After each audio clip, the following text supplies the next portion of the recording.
martial arts fans venerate their champions, perhaps more so than fans of any other sport, because at its core, fighting is not a sport.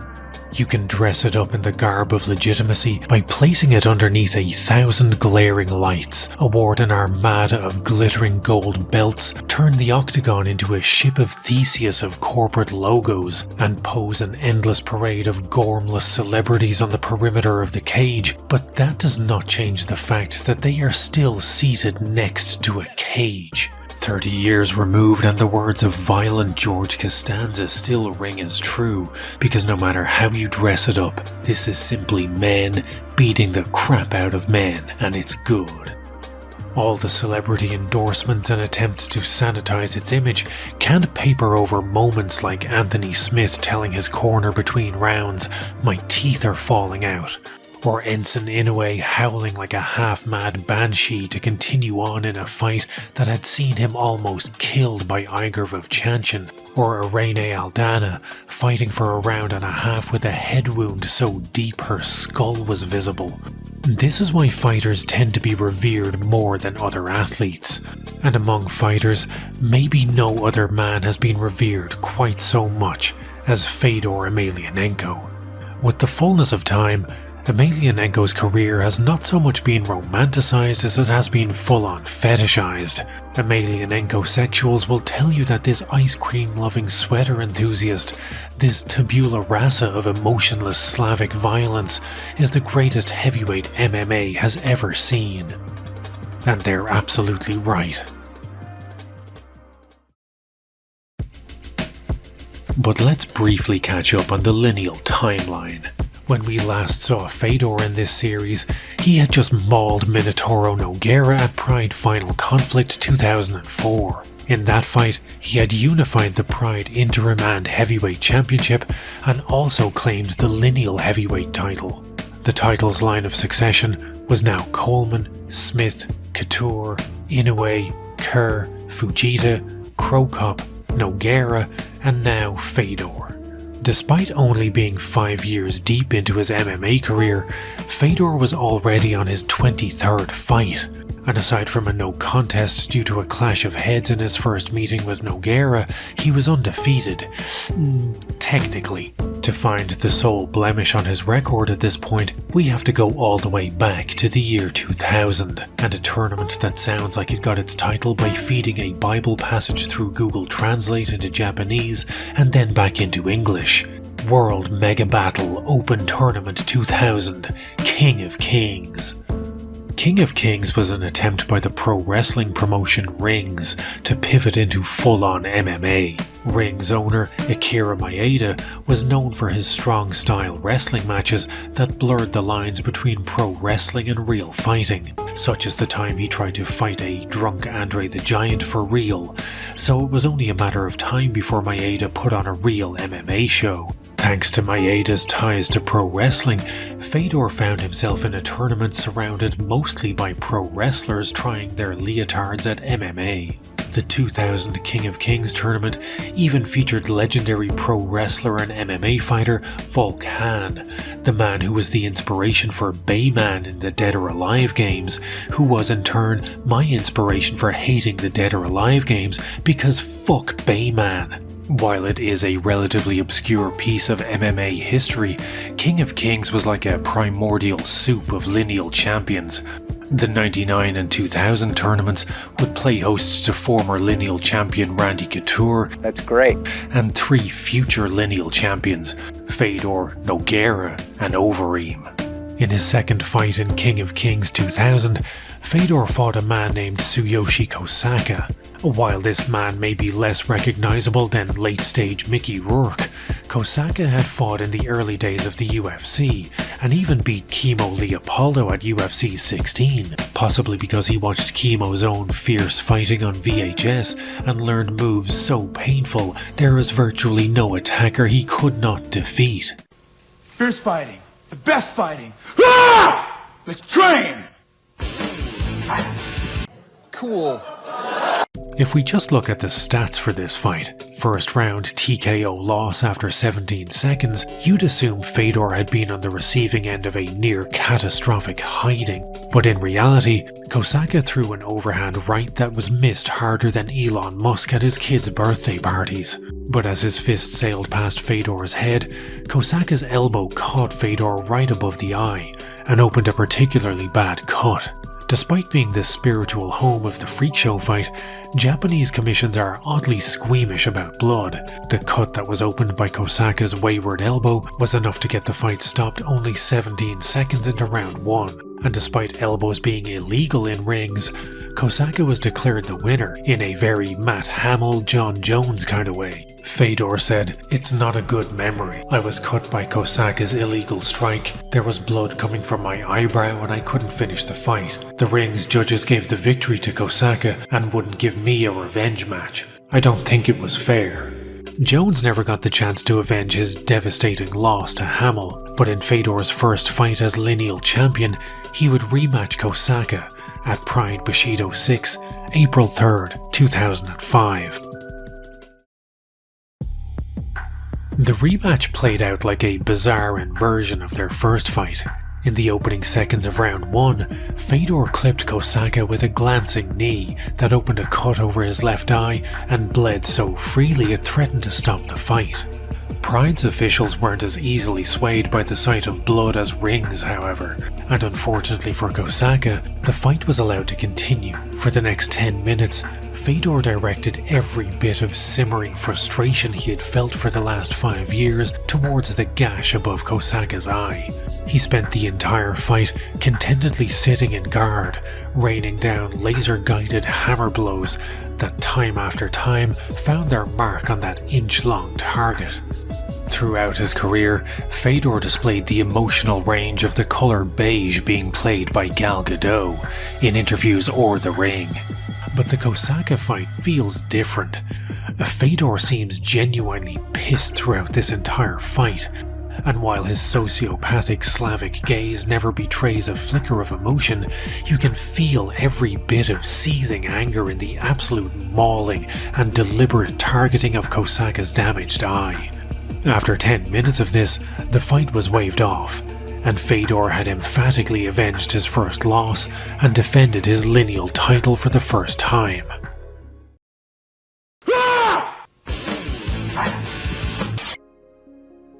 It's become a cornerstone of MMA revisionist history to say that Fedor's record has more bums on it than Sir Mix-a-Lot's entire discography, and it is a fact that some of his wins as Lineal champion were against buttocks-level fighters like Hongman Choi or Zulu Zinio, fighters whose careers exist solely because Pride was secretly a social experiment to find the biggest man in the world and knock him out. Zulu Zinio was 1-0 when he fought Fedor, who was 25-1. This was the MMA equivalent of a virgin being matched with Bonnie Blue on Tinder. Hongman Choi was also 1-0 in MMA, with his sole win being over this certified goof troop member. People will even point to wins over completely washed fighters like Mark Coleman in 2006 as proof that Fedor's career highlights belong on a Bum Fights DVD box set. And yeah, the undefeated Pride heavyweight champion fighting someone who was 1-0 is like dispatching the Blood Angels to take care of a hornet's nest, and yeah, Pride absolutely did give him a few layups, but make no mistake, Fedor was still fighting the best fighters in the best heavyweight division in the world, and that's not hyperbole. While Fedor and Minotauro were battling for supremacy of Pride, the UFC's heavyweight title was stuck in a loop of being passed back and forth like a live hand grenade by Tim Sylvia and Andrei Arlovsky, two men who have both been soundly beaten by both Fedor and Big Nog. There is no question the UFC was playing second fiddle to Pride, and on August 28, 2005, Pride would stage the biggest fight of the decade. It's hard to overstate just how big a deal Fedor vs Cro Cop was. In a decade that saw mega fights such as Lesnar vs Mir, pivotal fights like Griffin vs Bonner, and the combat sports equivalent of boofing a speedball with Fry vs Takayama, Fedor vs Cro Cop is still the biggest fight to have taken place that decade. The two were originally supposed to meet in Pride Final Conflict 2003, but Fedor pulled out due to a hand injury and left Cro Cop to face Minotauro Nogueira in his stead. That fight resulted in Cro Cop's first ever loss in MMA and reset his progress to the title. The tournament brackets for Total Elimination 2004 were set up in a way as to almost guarantee that Fedor and Cro Cop would face off in the finals, but it's just a shame that no one told Kevin Randleman that. In one of the biggest upsets in MMA history, Randleman KO'd Cro Cop and in the process broke commentator Mauro Ranallo's brain. It's over, it's over, it's over! Unbelievable! Randleman has knocked out Marco Cro Cop! The monster has knocked out Marco Cro Cop! Kevin Randleman has knocked out... Having failed to win a K1 tournament and snatched defeat from the jaws of victory when he fought Nogueira for the Pride heavyweight title, Cro Cop was determined to meet Fedor and claim the title for himself. Cro Cop got his crow shit together and went on a 7-fight winning streak. Mark Coleman, Kevin Randleman, Josh Barnett all fell before Cro Cop like wheat before a thresher made of legs. One of those 7 wins was against Fedor's brother, Alexander Emelianenko. Alex Emelianenko is, for want of a better phrase, the human equivalent of a volcanic septic tank eruption in a zero-gravity centrifuge. While Fedor is generally known for being stoic, humble and respectful, Alex is a convicted rapist who was rumoured to have been fighting for years while knowingly infected with hepatitis B and C. According to this article from 2020, Fedor no longer has anything to do with his brother. For me, Alexander is dead. He went missing, but I pray that he will be found. First, he should apologize to those he raped, insulted, scammed out of money. To help Alexander? Do you know how many years I was helping him? Too many. The best help right now is not to help. But back in 2005, the brothers Emelianenko were still a tightly knit unit. Fedor has only ever shown emotion 3 times in his entire life. Once when he got 2 ice creams instead of 1, another time when he saw Cro Cop getting kneed in the balls so hard his children became sterile, and on August 15th, 2004, when he sat backstage and watched Cro Cop send Alex on a lightless walk.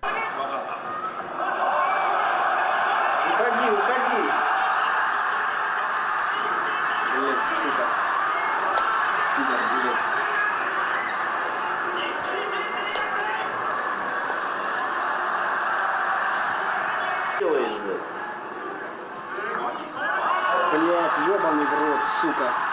Стоп! Пидор, блять.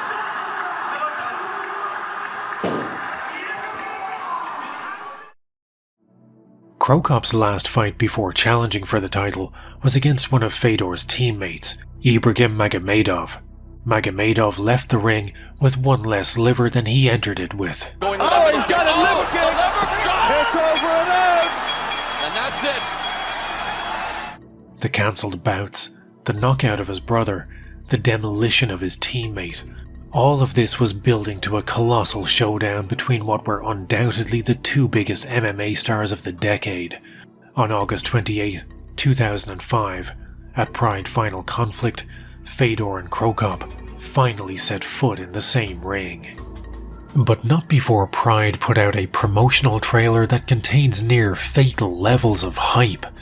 I would love to play the entire trailer here, because this thing goes harder than Medusa's fuck buddy, but Pride used the main theme from Terminator 2 as the soundtrack for this promo, and even playing a short clip with that music was enough to get my video copyright blocked. So if you want to watch that trailer, it is on YouTube, or if you wish, go watch the unedited version of this video over on Patreon, where I didn't have to remove that clip, among multiple other changes like removing music, or having to put filters over fight clips. Thank you. I should also point out that I have reliably been informed by my translator that Fedor says some stuff in that video that is absolutely not humble or respectful, and would in all likelihood get my channel nuked if I repeated them. But anyway. What do you... Fedor vs Cro Cop was truly monumental. To find a modern day equivalent, you'd probably look to something like McGregor vs Khabib, but most of the excitement for that fight was built on drama. The bus attack, the insanity of the press conference, and the frenzied animosity between the two. Fedor vs Cro Cop, however, was that rarest of beasts, a fight built not on trash talk or other sideshow tactics. There were no villains or heels, simply a long-running rivalry between the two best fighters in the world. Their destinies merged at last. 47,000 people filled the Saitama Super Arena that night in 2005, and as the fight got underway, every single missed punch or attempted kick drew an ecstatic gasp from a crowd that was wound tighter than a Swiss watch.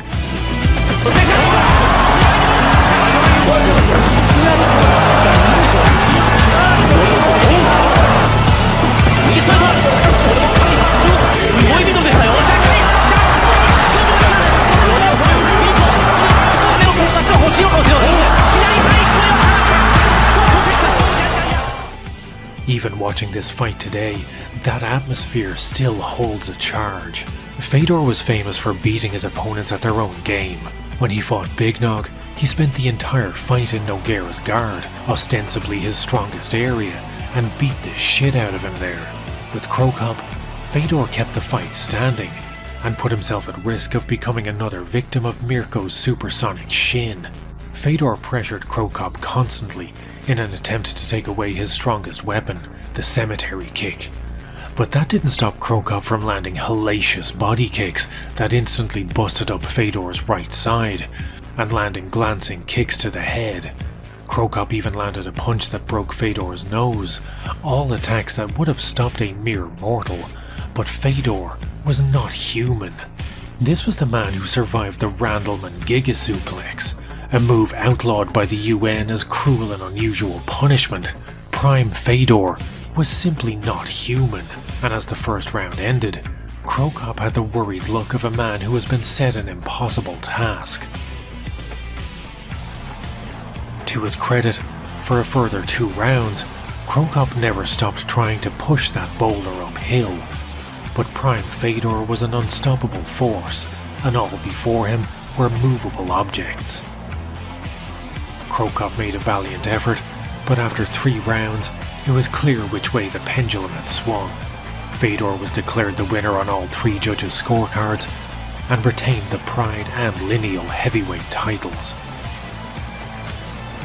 Something is wrong, Ken, with me. Why? I don't know. I left out of stamina after 10 minutes. I was dead. You were dead. I was dead after first round, dead.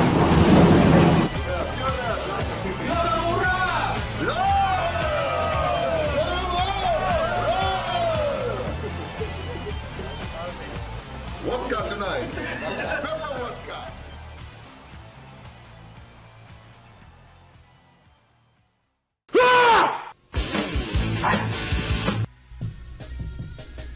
The win over Cro Cop was the pinnacle of Fedor's career. He had dispelled the rumours that he was ducking Cro Cop and had beaten the number 2 heavyweight in the world. But by this point in time, pride was rotting from within. The Yakuza had made attempts to extort Fedor's manager, Miro Mijatovic, in a plot to turn Fedor's contract over to them, among other wacky Yakuza shenanigans that we don't really have time to get into. Suffice it to say that by 2006, Pride was in its death throes. Effectively unable to do business anymore in Japan, they made a desperate, too little too late attempt to crack the US market.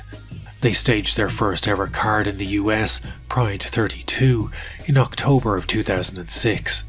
Fedor's opponent was the ghost of Mark Coleman.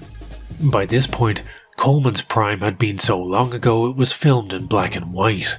The beating Fedor forced upon him was so severe that it inadvertently helped create one of the most iconic moments of Coleman's career.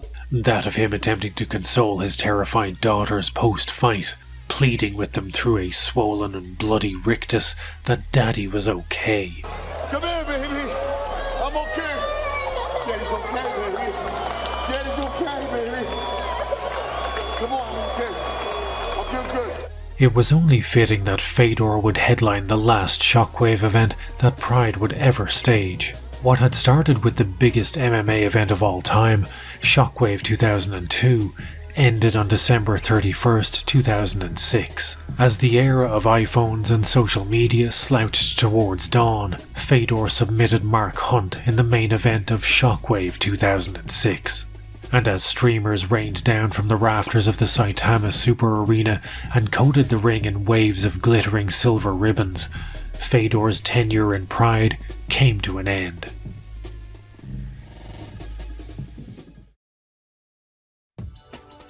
2007 would see him bouncing from promotion to promotion. He fought in organisations like Affliction and Yare Noka, which was a one-and-done promotion that was created more or less just to get him to fight on a New Year's Eve card in Japan one last time. He even competed in an organisation called Bodog Fight, a promotion that saw a young Chael Sonnen, Misha Tate and Jorge Masvidal compete. Even Joe Rogan, in his "I stole Jeff Ament from Pearl Jam's hat to distract from my impending baldness" arc, was in attendance.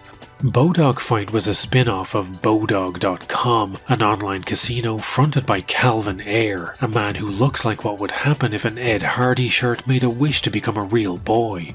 Bodog were spending millions hosting fights on private islands and in Russian palaces, and Ayre attended every event from a personal yacht surrounded by a cadre of hired floozies. But it was all totally above board, because with over 15 years experience, Bodog was a brand you can trust. So Bodog shut down in 2012 for illegal gambling and money laundering. At this point in his career, Fedor had been undefeated for just shy of a decade. But that meant his body had a decade's worth of wear and tear. In particular, he was prone to hand injuries. And since the collapse of Pride, there was no question he had been punching down in regard to his choice of opponents. Despite all of this, no one really believed Fedor was truly declining. His aura was so strong that most people still believed he was unbeatable. One of the most common Fedor memes you would have seen on forums like Sherdog at the time was this Terminator Photoshop.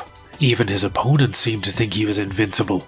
Matt Linland, the man he fought at Bodog Fight, seemed so unoptimistic about his odds of winning that he said, "I was just excited for the opportunity that I was even considered for that fight." In 2009, much to the chagrin of Dana White, Fedor joined an organisation called Strikeforce. Well, it's actually a bit more complicated than that. What actually happened was he agreed to a co-promotion deal between M1 Global, the company he was actually signed with, and Strikeforce, but it's not super important to the story, so I don't know why I brought it up. Anyway. What do you mean, anyway? At the time, Strikeforce was the number 2 promotion in the world. It was run by Scott Coker, the man who would later helm Bellator MMA, and while some regarded Strikeforce's roster as journeymen or UFC cast-offs, Strikeforce would amass one of the most talent-rich rosters in MMA. To the point where, when the company was eventually bought by the UFC, several of its fighters went on to become UFC champions. One of Strikeforce's UFC cast-offs was a man named Fabricio Werdum.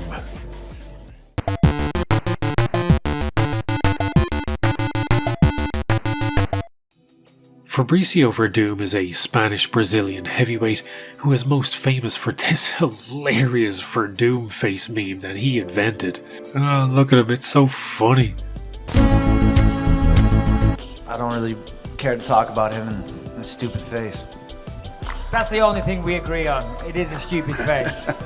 Yeah, you'll get real fucking tired of Werdum face. Werdum had been competing in jiu-jitsu since 2000. And began his MMA career in 2002. Like Fedor, he was a Pride veteran, though maybe not quite as decorated as Fedor. A primarily jiu-jitsu based fighter, he had fought 5 times for Pride, with his most notable win being over a pre-horsemeat Overeem. Here's an interesting fact: Overeem has never been submitted in his professional career. Werdum has indeed submitted Alistair Overeem. He was also Cro Cop's grappling coach and could be seen in the corner for the majority of Cro Cop's fights. Also, Cro Cop taught him some Croatian, but we'll get into that later. After the collapse of Pride, Werdum too became a fistic nomad. His first fight post-Pride was in a short-lived European promotion called Too Hot to Handle, where he faced none other than Alexander Emelianenko. In what is essentially the kind of bizarro crossover that I fucking live for on this channel, the commentator for this fight was a man named William Vanderpue, also known as fan favourite Soulsborne character Patches the Hyena.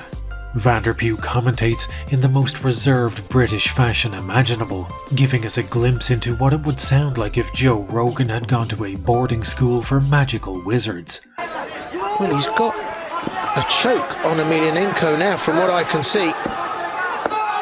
Oh, he's got the choke on. And Emelianenko taps out. And the look on the Russian's face says it all. That was very sneaky indeed.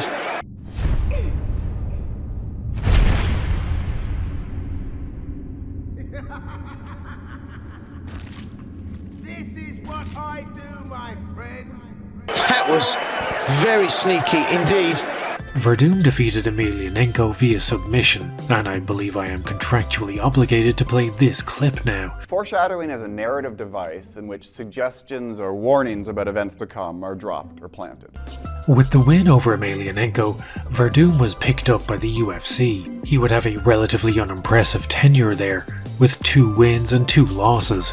At UFC 90 in October 2008, he was on the receiving end of an uppercut by Junior Dos Santos that was more devastating than the scene with the horse in the Never-Ending Story.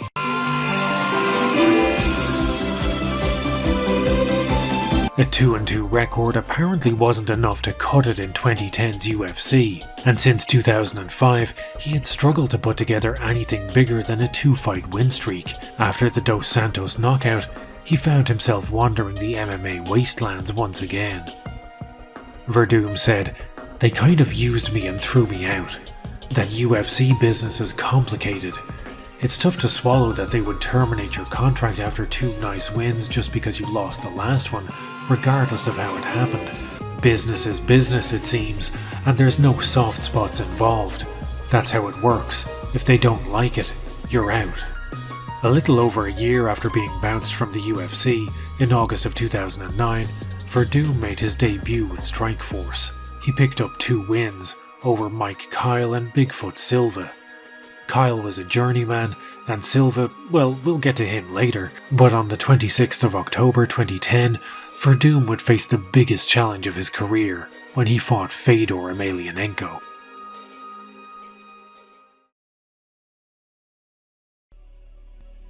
The lead up to the fight was an amicable affair, typical of most of Fedor's fights. Both he and Fabricio had nothing but good things to say about each other, aside from one interaction that sounds like the setup to a bad joke. Fabricio, Fedor and a priest all walked into an elevator.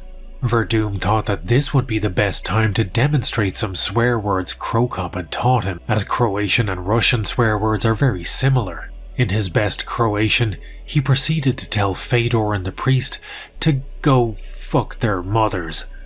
I lived 2 years in Croatia. Dobro jutro, dobar dan, laku noche. Spokojno. Jebem ti mater. No, it's not good. It's not good, yeah?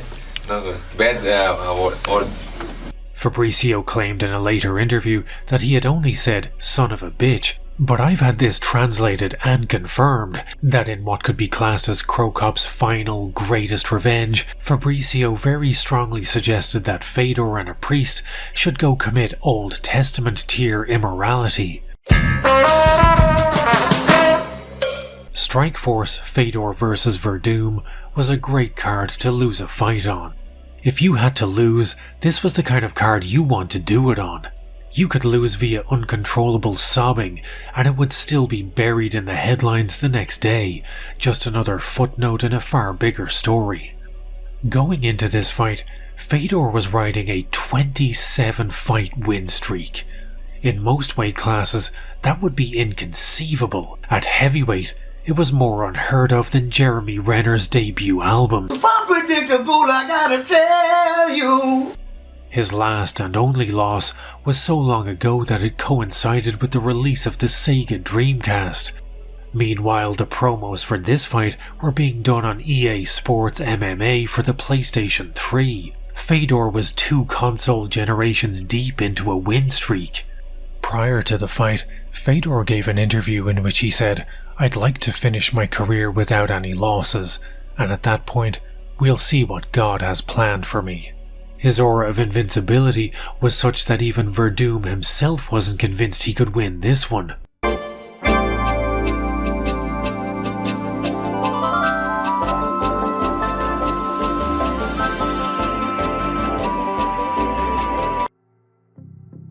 Fedor's walkout song was a Russian folk song called The Cossack's Parable, in which a 17th century rebel has a dream that is interpreted by his captain as an omen of impending defeat.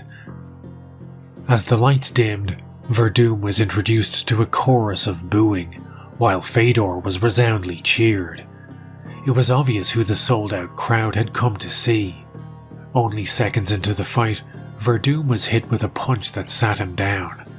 Emelianenko dived into his guard and began dropping hammers like a drunk blacksmith. So far, this was shaping up to be another vintage Fedor mauling. Emelianenko's willingness to engage in his opponent's strongest area was admirable, and had worked against Nogueira and Cro Cop, but a tactic that dangerous was bound to backfire eventually. Escaping one armbar attempt, he immediately re-engaged in Werdum's guard, only to be caught in a triangle. For the first time since his fight with Fujita in 2003, the Last Emperor was in real trouble. As Fedor's head turned a tumescent shade of purple, he gave a solitary tap on Werdum's leg. With that tap, a 10-year-long undefeated streak and an entire era of MMA came to a shuddering, stunning halt. When beggars die, there are no comets seen. The heavens themselves blaze forth the death of princes. Fabricio Werdum, the only man in history to beat both Emelianenko brothers, was the new Lineal heavyweight champion.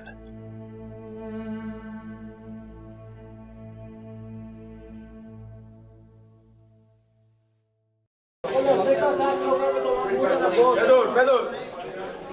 One more time.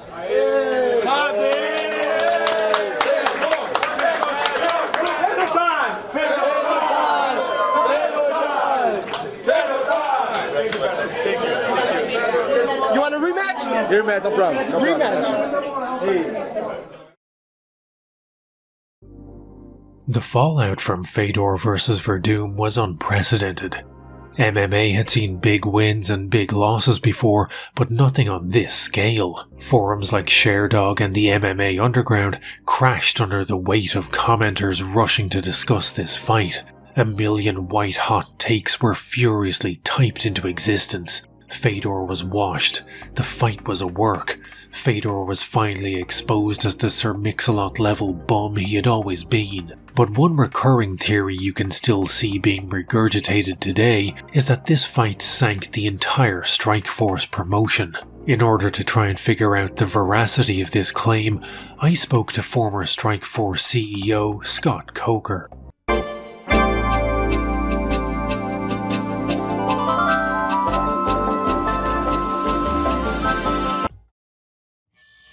Post-Lineal Championship, Fedor's air of invincibility was dispelled, never to return. He had been skirting the edges of decline for a while, but the remainder of his tenure in Strikeforce was depressingly bleak. 2 brutal back-to-back stoppages at the hands of Bigfoot Silva and Dan Henderson. Neither one of these fighters have ever been knocked out. They stop it! They stop it! Henderson!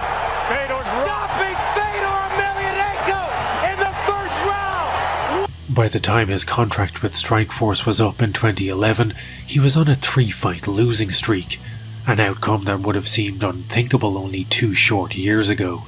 In 2012, He retired after an 84-second knockout of a woefully overmatched Pedro Hizo, in a fight that really only served to reinforce the notion that Fedor was doing nothing but tarnishing his legacy at this point. Hizo's last win before this fight was in 2010 against Ken Shamrock. Beating Shamrock at that point was about as impressive as beating him in WWF Warzone on the PlayStation 1. Neither victory is something you should really brag about. Fedor wasn't entirely done with combat sports, however, and made a brief appearance in a sumo contest on a Japanese reality TV show.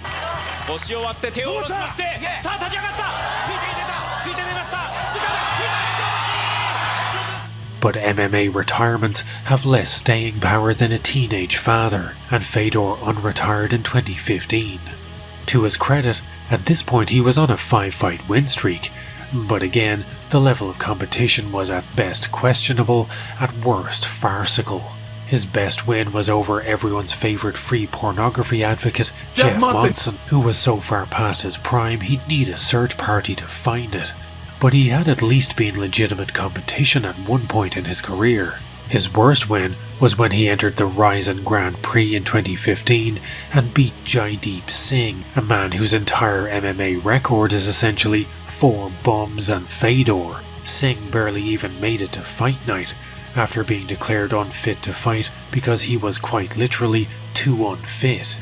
But worse was yet to come, as in June of 2015, Fedor was beaten like a Mario 64 speedrun by Fabio Maldonado. Maldonado absolutely brutalized Fedor for the entire opening round.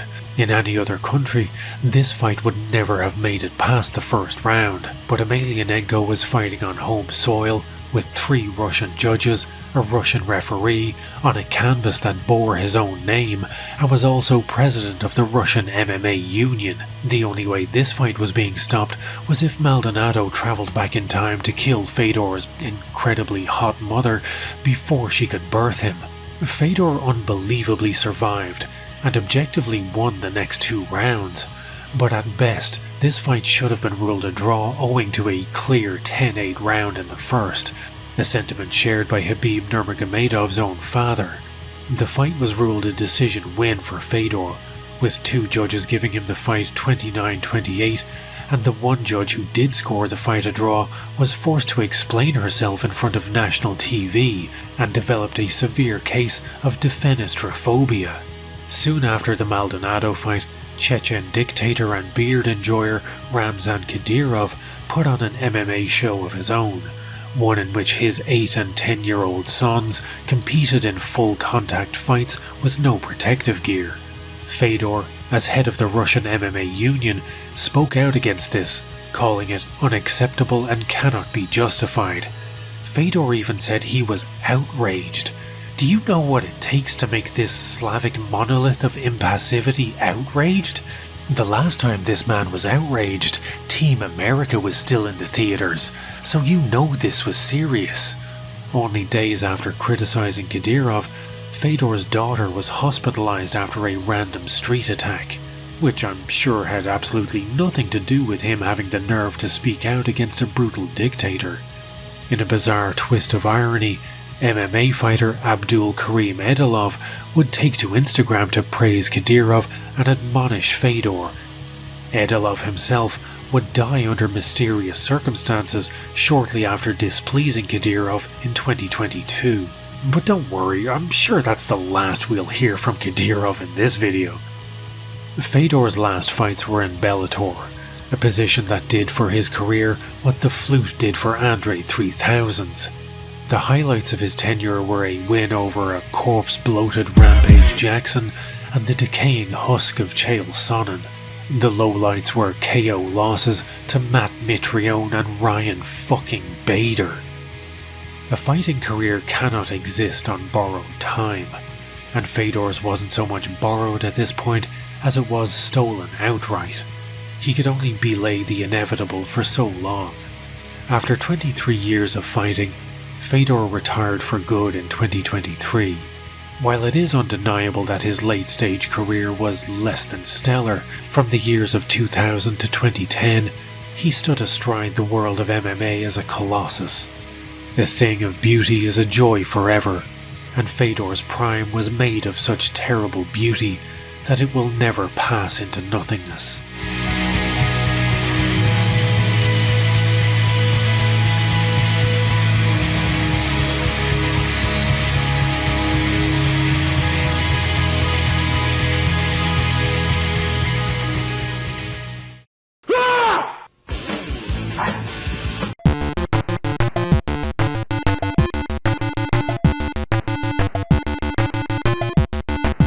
Fedor's 10-year reign as Lineal champion had finally brought some kind of order to the chaos of the Lineal heavyweight title. In the years preceding his rule, from 97 to 2004, the title was passed around like a schoolyard whisper. The only person to hold the title longer than a year was Ensign Inoue, and his reign was only 15 months and one successful defense against professional bum Soichi Nishida. Fedor had held the title for 10 years and defended it 10 times, but in a post-Fedor landscape, the Lineal title would return to the chaotic normalcy it had known in the days before the last emperor claimed it as his own. Fabricio Werdum's first defense of the Lineal title was in June of 2011. Strikeforce was unable to arrange a rematch between Fedor and Werdum due to injuries, plus the difficulty of dealing with M1 Global, and so rather than an immediate rematch, Fabricio would now face Alistair Overeem as part of the Strikeforce Heavyweight Grand Prix. Should you happen to be unaware of what Alistair Overeem is all about, let me briefly explain. Overeem is what would happen if God put all the sliders to the right and create a character mode. Overeem is the only man on Earth that comes with a human growth hormone certificate of authenticity. Whoa!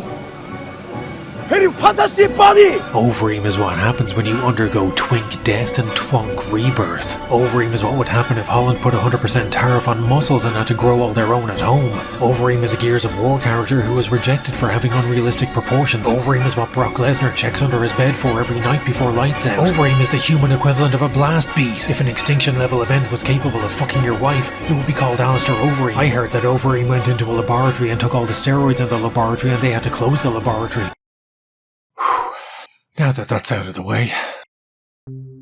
Overeem is a Dutch kickboxer and mixed martial artist who by the time of his rematch with Werdum in 2011 had been competing since 1999 when he made his debut in the reductively titled It's Showtime, It's Showtime. In a sport that thrives on arrogant personalities, Overeem displayed a level of arrogance that would make Mr. Perfect seem like the most enlightened of Zen Buddhists. See, from head to toe and in the mind, I am absolutely perfect. He had a perma smirk etched on his face, like he was always laughing at a joke that you weren't privy to and were likely to be the butt of. I'm gonna beat Brock up. It's gonna take me no more than 2 rounds. I am absolutely perfect. Like Werdum, he too cut his teeth in the Ring's King of Kings tournaments and Too Hot to Handle. Overeem even won a 4-man, one-night tournament to claim the Too Hot to Handle light heavyweight title. Granted, both men that he beat don't even have Wikipedia pages and probably deserved features on Sir Mix-a-Lot's greatest hits of ass, but still it was impressive for the time. I would also like to briefly point out that every single walkout in Too Hot to Handle's videography is accompanied by this track, which is apparently the only music they were licensed to use. And if you watch any amount of Too Hot to Handle, you will learn to despise this Eurotrash anti-banger as if it were a country song about being proud to have truck nuts. His last fight for Too Hot to Handle was in 2003 and was memorable for several reasons. One was that Too Hot to Handle blew their entire production budget on a walkout for Overeem that looks to be a cross between a Spice Girls video and the Chronicles of Riddick. The other is because his opponent was a man named Aaron Brink, who the more morally flaccid among you may recognise as Dick Delaware from such cinematic masterpieces as White Boys Can Hump and Your Mom Tossed My Salad 10. Brink was a former porn star who struggled with meth addiction for most of his adult life. His non-pornographic TV appearances tell a story by their titles alone, with his only other acting credits being first in an episode of Intervention, followed by an episode of Divorce Court. But things would go from bad to worse for Brink, as in 2022, his son Anderson Lee would be responsible for a fatal mass shooting in a Colorado gay bar, in which 5 people were killed and 18 injured. Brink died of pancreatic cancer soon after, aged just 48. Back in 2003, however, Overeem submitted Brink with a guillotine within the opening minute of the first round. While Overeem and his collection of novelty hammers were on the rise in Europop B leagues, it would be his tenure in Pride where he really made a name for himself. Overeem's first few fights for Pride were against NPCs like Yusuke Imamura or Mike Benchik, men more unheard of than a dog whistle being blown by an asthmatic. His fight with Benchik at Pride 26, Bad to the Bone, is at least somewhat memorable, because no matter what you were expecting Benchik's walkout to look like, I guarantee you it was not this. In the blue corner, from the United States of America. Still, it's not the worst entrance I've ever seen. And here comes Aid Ass. Aid Ass was just eating ass backstage, I was told. But in August of 2003, Overeem would get his first taste of the big leagues when he was picked to fight Jack Liddell in the opening round of the Pride 2003 middleweight tournament. And yes, you heard that correctly, Overeem and middleweight. 2 words that simply do not belong together, like sexy clown or Matrix sequel. The 3 ages of Overeem can basically be broken down into Undereem, Ubereem, and It's All Overeem. The most famous of these is obviously the iconic Ubereem era of the early 2010s, but before he gained roughly 200 pounds of solid fuck muscle, Undereem was competing at middleweight and was chosen as the man to welcome Chak and Dana to Pride.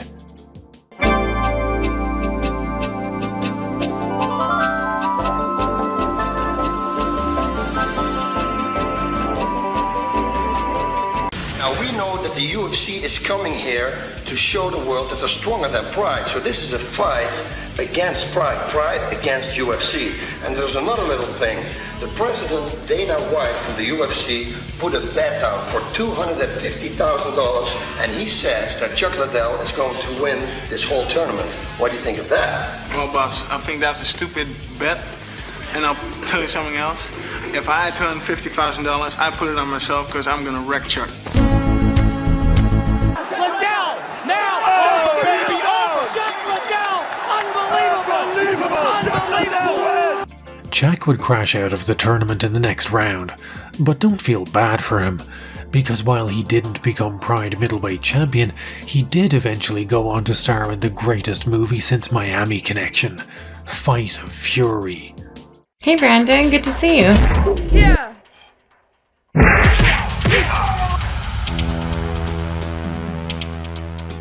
Help! Yeah, we got you. Go! We got you now. Help! Dad. Maya. If you win, I'll give you back your daughter. And if you lose, you will both die. My daughter's kidnapped. Like me worry about this supposed to be Kung Fu master. Get ready to die. I live by the sword, die by the sword. If you mess with my family, I'll mess with your life. You want to see what I've done, you little girl? Just look at your phone. Stop! No, please! Listen up, coward. I'm coming after you. I'm gonna track you, find you, and destroy you and your kingdom.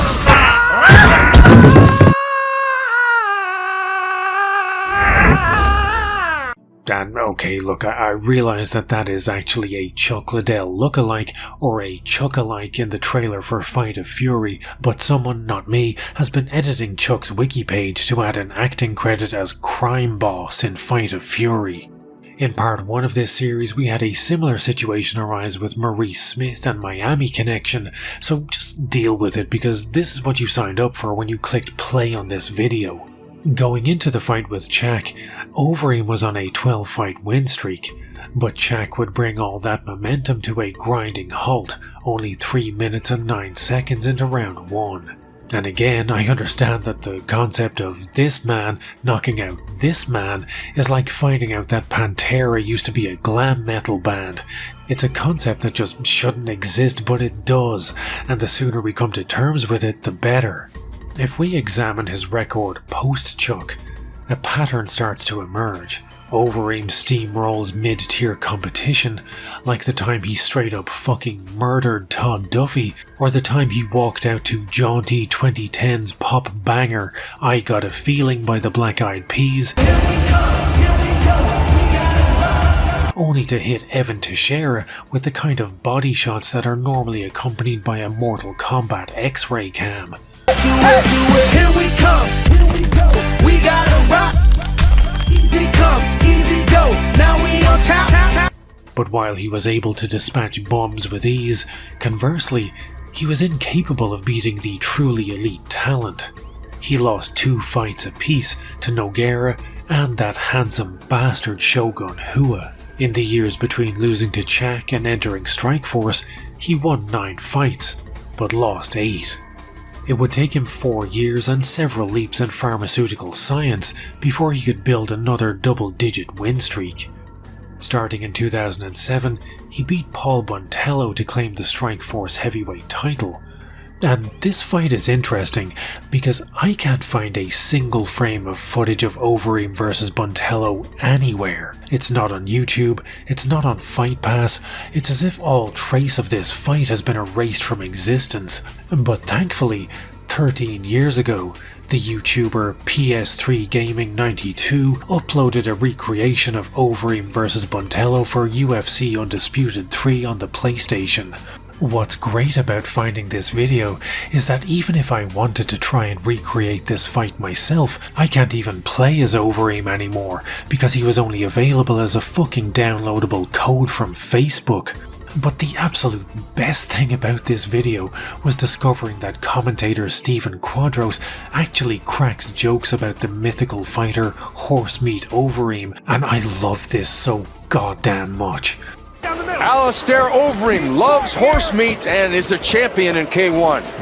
If you're unaware, this is a reference to Overeem's ludicrous claim that his 260 pounds of shredded muscle was all natty and simply the byproduct of eating copious amounts of horse meat. It was just unfortunate that one of the horses he ate happened to be riddled with human growth hormone. Buntello himself wasn't exactly elite caliber competition.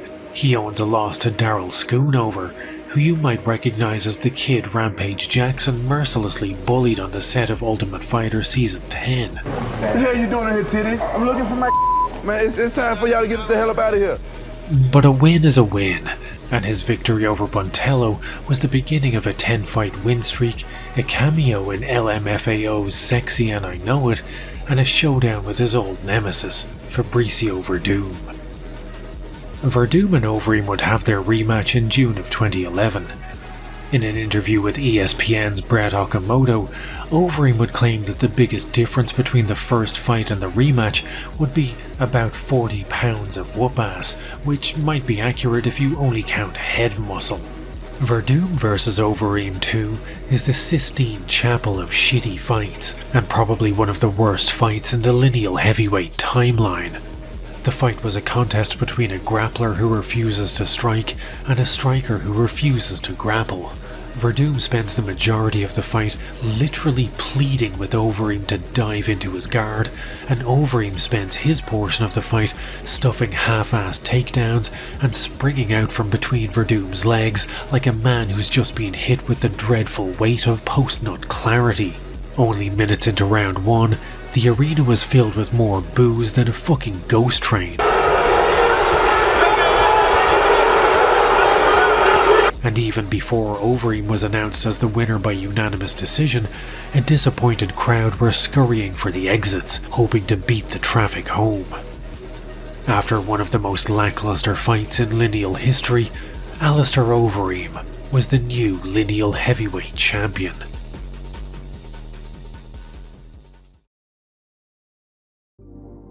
In the aftermath of his loss to Overeem, Werdum blamed the outcome on a knee injury and Overeem's unwillingness to just, sit in his guard and let him work. In one of the more moronic statements made by a professional fighter, Werdum cried, "I think it's funny that opponents call me to go at them and I do, but when I call them to the mat, nobody does." Yeah, and I'm sure Ted Bundy was baffled that women didn't immediately jump at the chance to take a tour of the dry well in his basement. Overeem's first defense of the Lineal title was originally supposed to be in the next leg of the Strikeforce Heavyweight Grand Prix in September of 2011, against Antonio Bigfoot Silva. But in March of 2011, Strikeforce had been sold to the UFC's parent company, Zuffa. In MMA's very own Molotov-Ribbentrop Pact, Zuffa had insisted that Strikeforce would continue to operate as its own entity, without interference from the UFC. Wink. See, it says wink in the script here, but I don't think you can see me winking. So does this mean guys like Alistair Overeem, Fedor Emelianenko, all those big names, Nick Diaz, Paul Daly, all those guys, they're going to become UFC fighters starting next month? No. The Strikeforce is gonna continue to run business as usual. Wink. We were approached by the UFC 5 months ago to purchase Strikeforce, and 3 months ago it was bought by Zuffa, which is Lorenzo Fertitta, Dana White, and Frank Fertitta, the brother of Lorenzo. So it's was a hard thing for me. I had partners, and it was I tell you, I call him my prodigal son. My prodigal son has returned. But the UFC were gradually encroaching on Strikeforce's territory and signing much of their top talent, Nick Diaz, Dan Henderson, Jason Miller, and only 3 months after his fight with Werdum, Alistair Overeem became the UFC's newest heavyweight. His first opponent in the UFC would be none other than professional Frank Mir hater, Brock Lesnar. The concept of Alistair Overeem battling with Brock Lesnar conjures the kind of mental imagery that ancient pagan storytellers would have made an entire series of rock carvings about. I am absolutely perfect. These were the two biggest men in Christendom, each one positively sweating steroids from every pore, the aroma of trenbolone following them like a cartoon rain cloud. In the history of MMA, there has never been a bigger fight. Not in terms of stakes or sales figures. In that respect, this was actually a pretty insignificant affair, but in terms of pure, scientifically engineered physiological size, the Octagon had never before played host to such hulking obelisks of pharmaceutical-grade flesh. This is what heavyweight MMA used to look like. Never forget what USADA took from you. For anyone who may somehow be unaware of who he was, very briefly, Brock Lesnar is a melanin-deficient Urukai who in 2007 decided to branch out from the WWE and sports entertainment and into the world of MMA. His arrival in the UFC was perfectly timed, as the heavyweight division in 2008 was in worse shape than Stage 4 Steven Seagal. For years, the title had essentially been passed between Tim Sylvia and Andrei Arlovsky, until 2007, when a 43-year-old Randy Couture came out of retirement and beat Sylvia to become the oldest heavyweight champion in MMA history. Not just UFC history, MMA history. That's great. But Randy had a falling out with the UFC, and after beating Gabriel Gonzaga in August of 2007, he took the title and fucked off for over a year. The UFC was left in the embarrassing position of having a heavyweight champ old enough to have been alive when JFK was assassinated, who was refusing to fight and essentially holding the belt hostage. God, this all sounds so familiar. When Randy finally settled his beef with the UFC, he was welcomed back into the fold by Brock Lesnar. Lesnar was 13 years younger than Randy and about 50 pounds of scientifically engineered muscle heavier. Despite a close first round, he beat Randy like a vending machine that swallowed his quarter to claim the UFC heavyweight title. But by 2011 and his match with Overeem, Lesnar was approaching the Game of Thrones Season 8 arc of his career. His UFC run had been plagued by a near-fatal bout of diverticulitis and a biblical mauling at the hands of Cain Velasquez. Brock had been out of action for 14 months when he finally returned to the octagon to face Overeem at UFC 141. I feel the greatest I've felt in a long time, and I've actually just sat and just pondered about how good I feel and how fortunate I am just to be back here. I mean, May 27th of this year, I had 12 inches of my colon removed, you know, and so I don't even know how many months that has gone by, and here I am. So I see myself winning. I see myself like this. My hand raised. Cool. Thanks. Thank you, guys. Despite his health scare and his loss to Cain, Lesnar was still one of the bigger challenges Overeem had faced. He was a former UFC heavyweight champion, a decorated collegiate wrestler, and, well, just look at the fucking man. Even on a bad day, Lesnar would still be capable of turning most humans into a smoking crater, but by this point in his career, everyone knew Lesnar's weakness. Brock definitely doesn't like to get hit. I'm gonna hit him, and I'm gonna hit him as hard as I can. He hated being hit in the face, and after his diverticulitis scare, was damn near terrified of taking body shots. For a fighter like Overeem, who was famous for abusing more bodies than Ed Gein, Lesnar was essentially an open goal. He liquefied the remainder of Lesnar's colon with knees to the body, and eventually dropped him with a liver kick. But unfortunately for Lesnar's ability to take his shit unassisted, Mario Yamasaki was the referee for this one, and allowed Overeem to deliver more unnecessary punishment than a CIA black site before finally stepping in to stop the fight. Only 2 minutes and 26 seconds into round 1, Lesnar was reduced to a ruinous mess, and Overeem secured his first successful defense of the Lineal title. Make some noise for Alistair Overeem, the new UFC motherfucking superstar!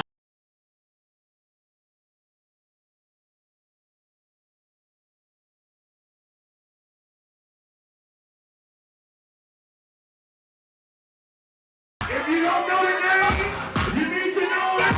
Alistair Overeem.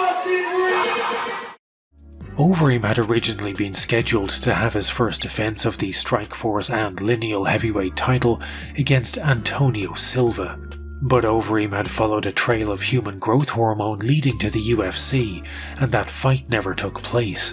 But fate would not be denied, and in 2012, Silva too was signed by the UFC, and once again, Overeem was set on a collision course with the man known as Bigfoot. Antonio Bigfoot Silva is a Brazilian mixed martial artist who has competed in MMA since 2005. His career began impressively, with a 7-fight win streak where every match ended via KO or TKO in the first round. Like Overeem and Werdum before him, his early fights were primarily in European promotions like Cage Warriors or Cage Rage. He even had a sojourn in the ill-fated Bodog fight, where he suffered the first loss of his career to a man named Eric Pele. From 2005 to 2009, he would rack up 13 wins and 1 loss, and was collecting titles like they were Pokemon cards. Silva was the heavyweight champion for Cage Rage, Cage Warriors, Rusty Cage by Soundgarden, and Elite XC. He beat the Nightman to claim the Cage Warriors' vacant heavyweight title,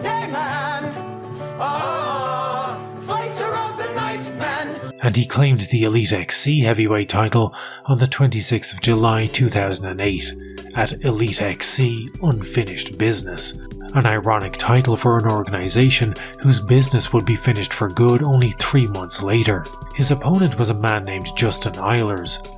Bigfoot dominated the majority of round 1 before stopping Eilers only 20 seconds into round 2. Little did either man know at the time, but this would be the last fight of Eilers' career. Only 5 months later, on Christmas Day 2008, he would be shot dead by his own stepfather in what was reported as a domestic disturbance. Elite XC itself would be killed off even before Eilers met his untimely end. The organisation collapsed in October of 2008 after placing all its eggs in a basket named Kimbo Slice. They went all in, hyping Slice as their biggest star, only for him to suffer a shock knockout to journeyman Seth Petrozelli. The death of Kimbo's hype was essentially the death of Elite XC. But Kimbo Slice sucks, like I've said now for the last few months. After the collapse of Elite XC, Bigfoot joined Strikeforce in 2009. His tenure there got off to a shaky start, with a unanimous decision loss to Werdum. He managed to put together a 2-fight win streak, with wins over Andrei Arlovsky and Mike Kyle, and in February of 2011 found himself in the biggest fight of his career, when he faced off against Fedor Emelianenko in the quarter-finals of the Strikeforce Heavyweight Grand Prix. Unrepentant Emelianenko sexuals still clung to the notion that his loss to Werdum had somehow been a fluke. Surely the fight with Silva would be vintage Fedor, proving for all to see that he still had it, that he alone would be the fighter to evade the unremitting grasp of time, that none of us had to grow old, none of us had to die. Fedor looks defenseless now. This could be about to end. Antonio Bigfoot Silva putting it on the great Fedor Emelianenko. The fight was waved off in between the second and third round, owing to the extreme damage to Fedor's eye. People argued that he could have rallied in the third round, and given his history of battling adversity and winning, he deserved that chance. But they were missing one crucial element of that fight. Bigfoot was better than Fedor in every aspect that night. On the feet, on the ground, Bigfoot never looked even remotely threatened. This wasn't 2005, and it never would be again. A new generation of heavyweight was here, and the old could either make way or be consumed. The win over Fedor would be the biggest moment of Silva's career. In the quarter-finals of the Heavyweight Grand Prix, he would face an alternate now that Overeem was preparing for his nuptials with the UFC. That alternate was a young Daniel Cormier. Cormier hit Silva with the second most brutal uppercut you'll see in this video, prompting the second biggest mental breakdown for Mauro Ranallo that you'll see in this video. Right instead, 1:11 left in the first. A jab from Cormier. Oh my God! Down goes Silva. Cormier has done it. Daniel Cormier has done it. After crashing out of the heavyweight tournament, Bigfoot found himself part of the asset stripping of Strikeforce by the UFC. And I know I'm as shocked as you are that Dana White didn't keep his word and allow Strikeforce to continue unmolested. I mean, he had me fooled. He even bought a Strikeforce t-shirt and everything. Strikeforce's top talent would eventually be subsumed by the UFC, and despite being eliminated from the heavyweight tournament, Bigfoot had name brand recognition now thanks to his mauling of Fedor, and so he made his UFC debut in May of 2012 at UFC 146. His opponent was a man named Cain Velasquez. We'll discuss Cain properly later on in this story, but suffice it to say that he was to 2010's heavyweight what Fedor had been to the early 2000s. Or at least he might have been, if he didn't train like he was attempting to lift more weight than a bucket wheel excavator and destroy so many ligaments his body was turned into a 240-pound slinky. But again, we'll get to all of this later. Going into the fight with Silva, Cain was coming off the back of losing his heavyweight title in a devastating first-round knockout to Junior Dos Santos. If it seemed like Cain was trying to make a statement in this fight, he was.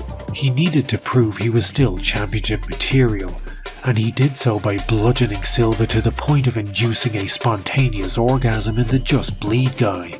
Silva vs Velasquez 1 is a fight so unutterably bloody that if you Google it, Safe Search automatically blurs the fucking results. The fight was waved off only a couple of minutes into round 1, and Silva's UFC debut had been fumbled harder than a Tito Ortiz mic drop. I'm thankful for Trilogy, Big Casino for having us here. It's going to get better, bigger, and better. So thank you guys so much.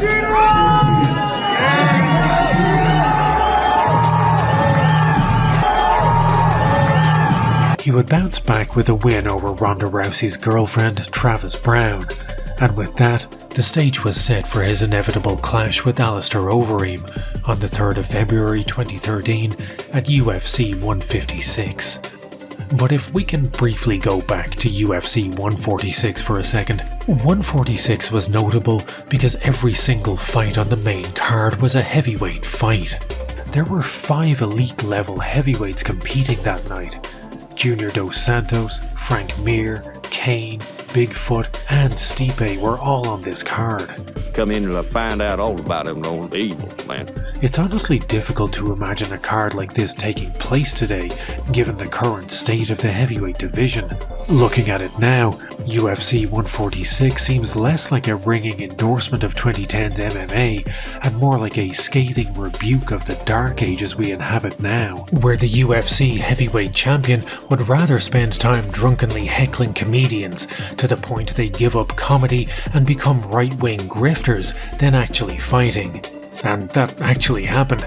This guy was heckled so heinously by Jones, he went from this to this. Reem was originally scheduled to fight Junior Dos Santos for the UFC heavyweight title at UFC 146, but there were some horse beef related complications. Would you please explain to us the result of the drug test here? Yes, it was a positive test for an elevated TE ratio. It was reported as being over 10. I then got a more specific reading from the lab, and it was approximately 14-1. Could you refresh our memory then for all the commission as to our level of acceptable TE ratio? Well, there's 2 issues here. One is the lab cutoff is 6-1, so it was well above that. But also the matter is, regardless of what your level is, be it 6-1, 14-1, 2-1, if you're taking any type of prohibited substance, you need to tell us in advance. From what I have seen of Mr. Overeem, he's a champion.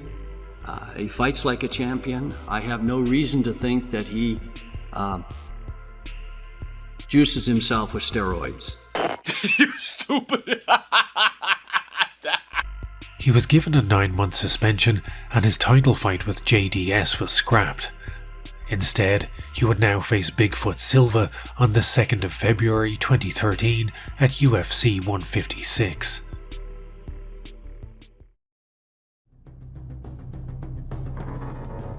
It's rare to find a fighter more dismissive of his opponent than Overeem was of Silva. Every pre-fight interview was a masterclass in disrespect. Overeem showed about as much regard for Silva as a drunk does for the constraints of a urinal. Is there a beef, if you will, between you and Bigfoot? No, there's no beef. I mean, he's just acting like a baby. He's just a fake guy. So I have no words for him. I'm just gonna beat him up Saturday and let that be the end of it. I know I'm a better fighter. Fight will probably end in 1 or 2 rounds. I'm gonna raise my hands after, and he's just gonna be a number on my list, a statistic.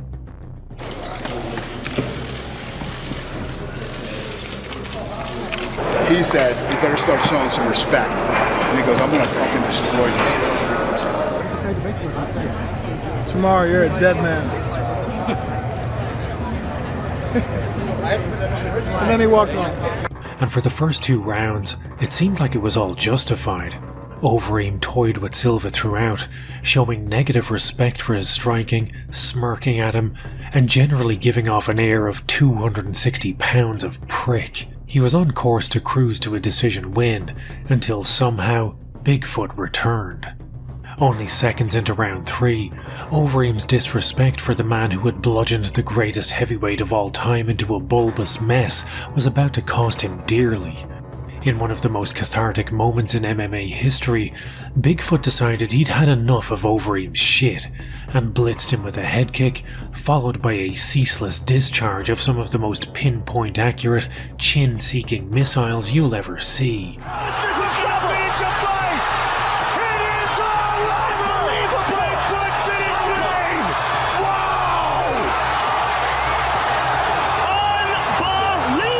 He's just going to be a number on my list, a statistic. Overeem collapsed in a battered heap, and Herb Dean struggled to prevent a blood-drunk Silva from violating the Ream's corpse. But the capstone on Silva's triumph was when you realised that Overeem was laying unconscious in front of an advertisement for a movie called Dead Man Down. Antonio Bigfoot Silva was the new Lineal heavyweight champion.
The Lineal timeline has conjured up many ridiculous scenes. Nogueira being Ganzo bombed by Bob Sapp, Antonio Inoki parachuting into the Tokyo Dome, or the unbreakable head of Kazuyuki Fujita. It's safe to say that by this point in the timeline, we've seen some shit. But in the entire history of this make-believe title, I don't think there's a more ludicrous moment than that of the morning after Overeem fought Silva. Overeem wakes up from one of the most brutal knockouts in heavyweight history to find that he's contractually obligated to do an autograph signing in the least likely place imaginable.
The sight of Overeem idly scrolling on his phone, doing his best to ignore the Home Depot manager, who was desperately trying to get the attention of a man so far beyond his realm of experience he may as well be communicating with a fucking alien, and patrons going about their business, politely ignoring the 260-pound murder machine that has somehow squeezed his hulking frame into a patio chair, is the kind of unscripted comedy Larry David couldn't write in 10 lifetimes, and may be my favourite moment in this entire series.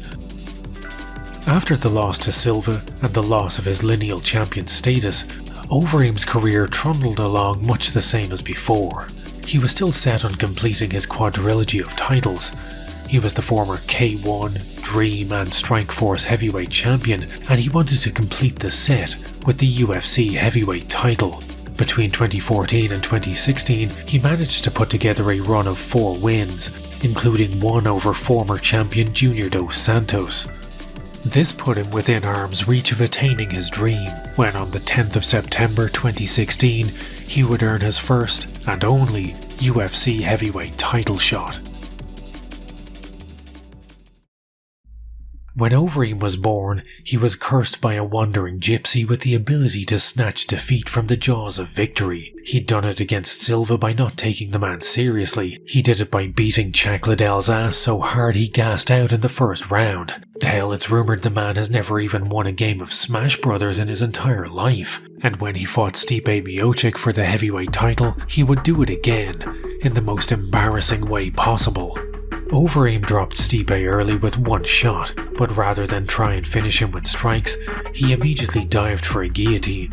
This might seem unusual, as you probably think of Overeem as a knockout delivery vehicle, simply because with that physique, what the fuck else would he be? But the Ream has almost as many wins via submission as he does by KO. Stipe escaped the choke, and Overeem employed an unusual game plan of basically running away for the majority of the fight. With only 40 seconds left in round 1, Stipe secured a takedown and ground and pounded Overeem into unconsciousness. Nothing that happened in those 4 minutes and 27 seconds was anything to be embarrassed about. Well, except maybe all the running, but whatever. It was what happened when Joe Alpha Brain Rogan stuck a hot mic in a badly concussed Overeem's face that meant all of us were about to catch a case of second-hand embarrassment. There's one thing I can't say about the fight. I believe when I punched him and he went down, I followed him, I got him in a guillotine choke, and I clearly felt a tap. The ref didn't see it, the ref didn't jump in. So the fight continued, but in my opinion, he tapped. Joe made Overeem stand there and watch for the phantom tap not once, but twice. Where do you see the tap? That looks like he's trying to find his way through your arms.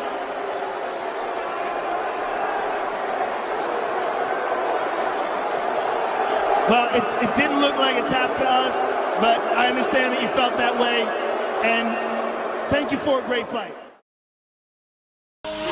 Do you ever feel like an Overeem? You felt Stipe tap, but still you didn't win. Overeem's brain was on incognito mode, and Joe had him analysing the replay for ghost taps like it was the fucking Zapruder film. But 2016 Overeem was suffering from a decline that you'll notice becomes prevalent among many other heavyweights of this era, that of USADA-induced dysfunction. Starting in 2015, the UFC introduced year-round mandatory drug tests administered by the anti-doping body USADA. Curiously, around this time there was a noticeable decline in the physique and/or performance of many top heavyweights, and a 100% increase in reports of fighters hiding underneath the octagon on test day. The days of Overeem with his 260 pounds of shredded muscle and abs like a cobblestone sidewalk were well and truly done. Don't get me wrong, Overeem still looked roughly the same size as two Bob Saps in a trench coat, but he was noticeably deflated in the post-USADA era. Whether it was a byproduct of Father Time, USADA, or both, the remainder of his career would see him trade wins and losses with such regularity that it seemed like it was pre-planned. he was still far from washed, as wins over Mark Hunt and Fabricio Werdum proved, but on December 2nd, 2017, he fell victim to the kind of knockout that makes you wonder if maybe John McCain had a point about all of this. It's a sad commentary on American society. After his wins over Werdum and Hunt, the Ream found himself in a title eliminator with a surging young talent named Francis Ngannou.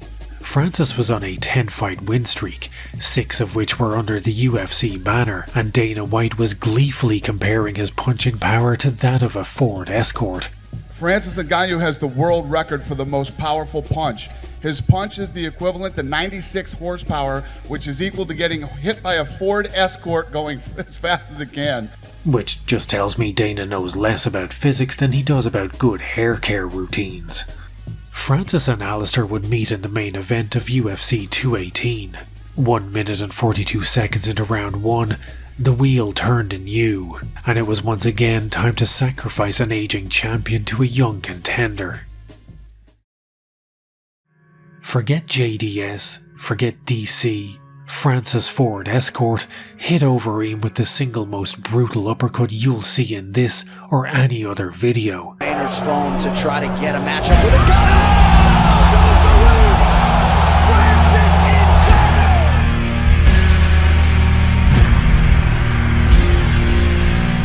It's a sad commentary on American society.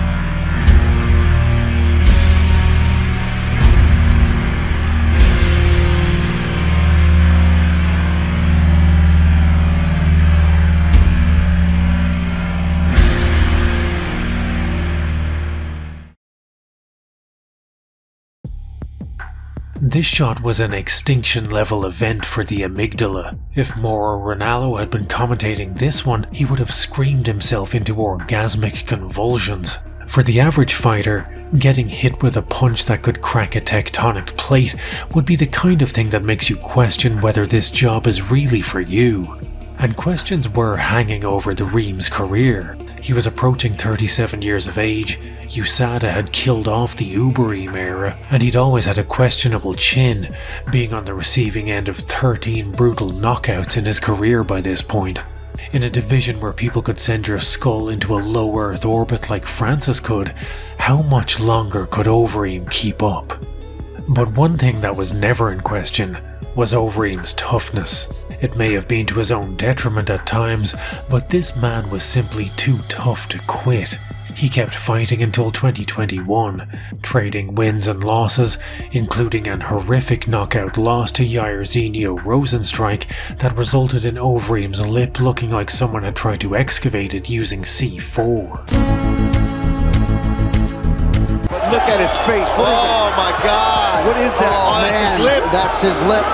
But the days of headlining pay-per-views were well and truly over. Post-Ngannou loss, he was relegated strictly to Fight Night or UFC on ESPN cards. He had 7 more fights and won 4, but lost 3, all by devastating knockout. You could practically hear Overeem's hippocampus pleading with him to retire before it was turned into baby food. After a loss to Alexander Volkov in 2021, the UFC chose not to renew his contract. But Overeem still felt the urge to shift-delete as many of his own brain cells as humanly possible, and despite the apparent end of his MMA career, he returned to Glory Kickboxing in 2022, looking mysteriously more shredded than he had at any point post-USADA. He won via unanimous decision, but the results were overturned into a no contest when it was revealed he had tested positive for consuming 1 Hidalgo's worth of steroids. In October of 2023, he finally announced his retirement via an Instagram post, in which he said he was gravely looking forward to spending time with his family, and I'm sure that was a typo and he meant to type greatly. In retirement, Overeem became sort of an inverse liver king, a vegetable queen if you will, and touted vegetarian diets as a cure-all for every illness imaginable, up to and including cancer. This is also the way to prevent cancer. If you go on an alkaline diet, the cancer cells will go away. You're not even going to get cancer. Maybe he could ask Steve Jobs to do a podcast with him where they discuss the efficacy of vegan diets on cancer. Much to the disappointment of horses everywhere, his vegetarian phase quickly passed after he lost around 60 pounds of muscle. He soon returned to a carnivore diet and even poked fun at himself and the horse meat memes in his Instagram posts. This more light-hearted Reem was a side of him most of us hadn't seen before. He had always come across as arrogant, cocky, a notorious gym bully, and overall just kind of a dickhead. And I clearly felt a tap. I'm not ashamed to admit I cheered aloud when Bigfoot Silva flatlined him, fully convinced I would be a Reem hater for life. But I get it. If I looked like I evolved out of the industrial runoff from a steroid factory and could kick the asses of 99% of the inhabitants of planet Earth, I'd probably be pretty full of myself too. But as part of my research, I came across a documentary series called The Ream that was produced for his website in the 2010s, and it went a long way towards softening my opinion of the man when seeing him play with his daughters or watching him spend time with his grandmother in a really awkward moment where she tells him she's very much not proud of him. Niet trots op. Nee, ik vind niet dat je veel geld moet krijgen. When someone has an exterior that looks like a 1980s He-Man figure made a wish to become a real boy, it's easy to forget that there is a human being underneath it all, as flawed and fallible as any of us. And seeing Overeem deal with his devastating losses and still make it to an autograph signing in a fucking deserted Home Depot, or goofing around with Scott Coker, well, let's just say I liked him a bit more after being exposed to the Ream. There's also this photo of a despondent-looking Overeem disappearing into a ball pit, which I have no context for, but I just really love everything about this picture. But Overeem did his best to squander most of that goodwill, because much like his fighting career, his retirement also had its ups and downs. He made headlines in recent years when he entered the world of politics.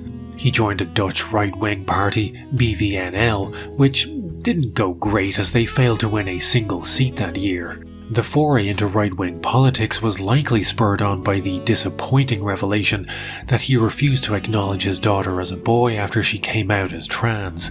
Girl dad. The problem with the oldest though, she thinks that he's my son. But she's all into this woke nonsense. Oh, Are you familiar with woke? And that he was going to attempt to cure her transness with a dietary change. Instead of support and acceptance, Overeem took the easier yet infinitely more harmful path of blaming it all on the radical left, wokeness and smartphone addiction. And if smartphones can turn you trans, then Overeem would have left that Home Depot looking like a less sexy Vladislava Gallagher.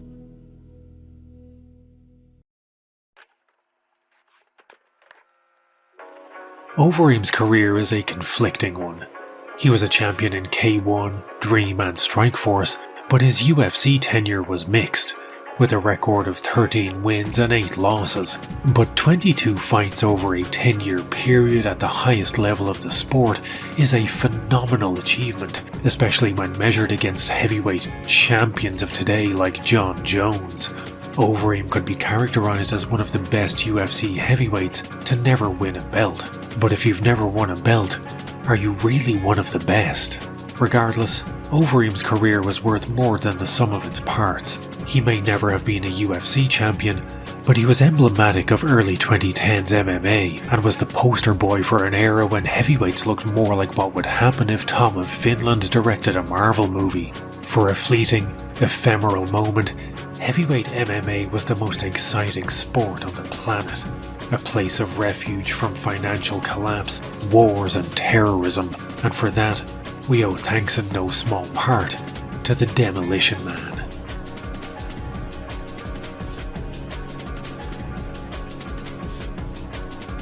I am absolutely perfect. You need to know that! And I'm gonna start over fucking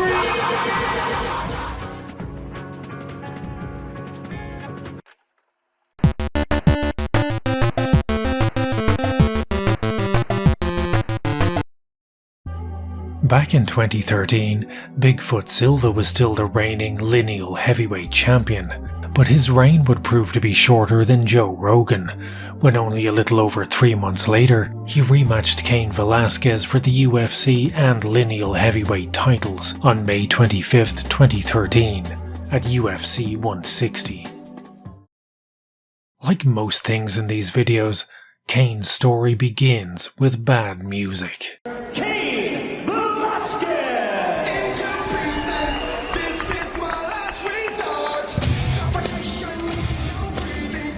Cain entered the world of mixed martial arts by barging through a cloud of dry ice to the anguished whinge rock of Papa Roach. A former high school and collegiate wrestler, Cain was looking to transition to MMA in the post-tough boom era of the UFC. With his wrestling pedigree, he proved to be somewhat of an MMA prodigy, and after only 4 months of training, Cain was already intimidating enough that he skipped the amateur scene completely and went straight to his pro debut. On October 7, 2006, he fought a man named Jesse Fujarzik in Strikeforce. Earlier on in this series, we were introduced to a man named Yuji Nagata, aka the most hapless man in MMA. Nagata only had 2 fights in his entire career, yet somehow managed to get matched against both Cro Cop and Fedor. In terms of being an unfortunate bastard, I don't think anything can top that, but Jesse Fujarzik may come a close second. In his pre-fight interview, Fujarzik makes it sound like he was on break from his shift at Waffle House when he said, "Fuck it, I'm gonna give this Ultimate Fighting thing a bash," and wound up in a fight with a future Hall of Famer who seemed like his trainers had been poking him with a sharp stick all day. I took the fight just because I really wanted to do it. I had my eyes set on fighting back years ago, and then just because of work and just life and everything pushed it out of the way, and I got into other things. And still just always wanted to do it, and then the show was coming to town, and I just called the promoter and was like, put me on the card, you know. Right to the canvas. Yeah, that's it. And that's it. A sparkling pro debut for Cain Velasquez. The fight took place at Strikeforce, Tank vs Buntello. It's rare to have a debuting fighter make the veteran headliner look like a complete bum, but the contrast between the main event and Cain's debut could not have been starker. In the main event we had a decades past prime Tank Abbott, a man who famously had a disdain for any kind of training and whose fighting style was best suited to empty parking lots, getting one punch KO'd by the man who I couldn't even find footage of for his fight with Overeem. Conversely, Cain's debut made it look like he had been moulded from birth to be the figurehead of the next generation of UFC heavyweight champions. Spurred on by the tortured sounds of Papa Roach's last resort, Cain cut Fujarzik's life into pieces until tapping out was his last resort.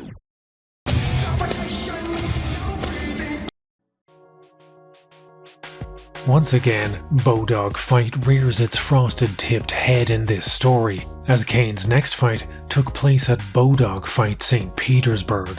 His opponent was a man named Jeremiah Constant. Unlike Fujarzik, Constant was a half-decent fighter, and viewed by many as an actual test for Cain. He was an accomplished wrestler, and going into the fight, he was riding a 4-fight win streak.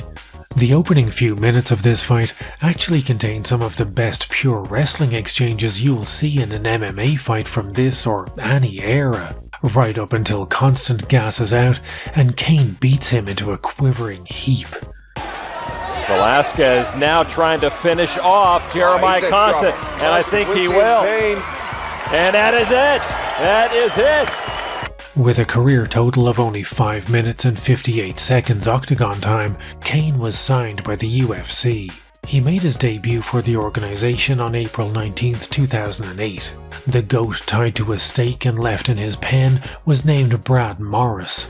Morris was a journeyman and Cain obliterated him as expected, but really the most notable thing about this fight wasn't the in-octagon mauling, but how badly commentators Mike Goldberg, Kenny Florian, and even Bruce Buffer butchered the pronunciation of Cain's name. Cain Velasquez.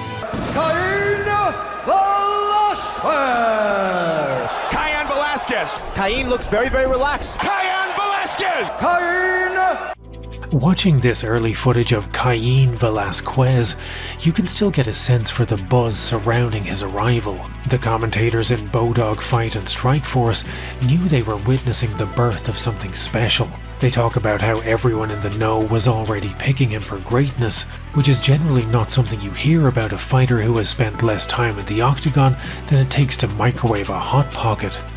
Cain was training at a gym called AKA, and according to a Bloody Elbow article, Javier Mendez, the head coach, was already claiming that Cain was the greatest fighter in the history of AKA. But one person who wasn't buying into the hype was Cain himself. He said, "There are no sure things in this sport.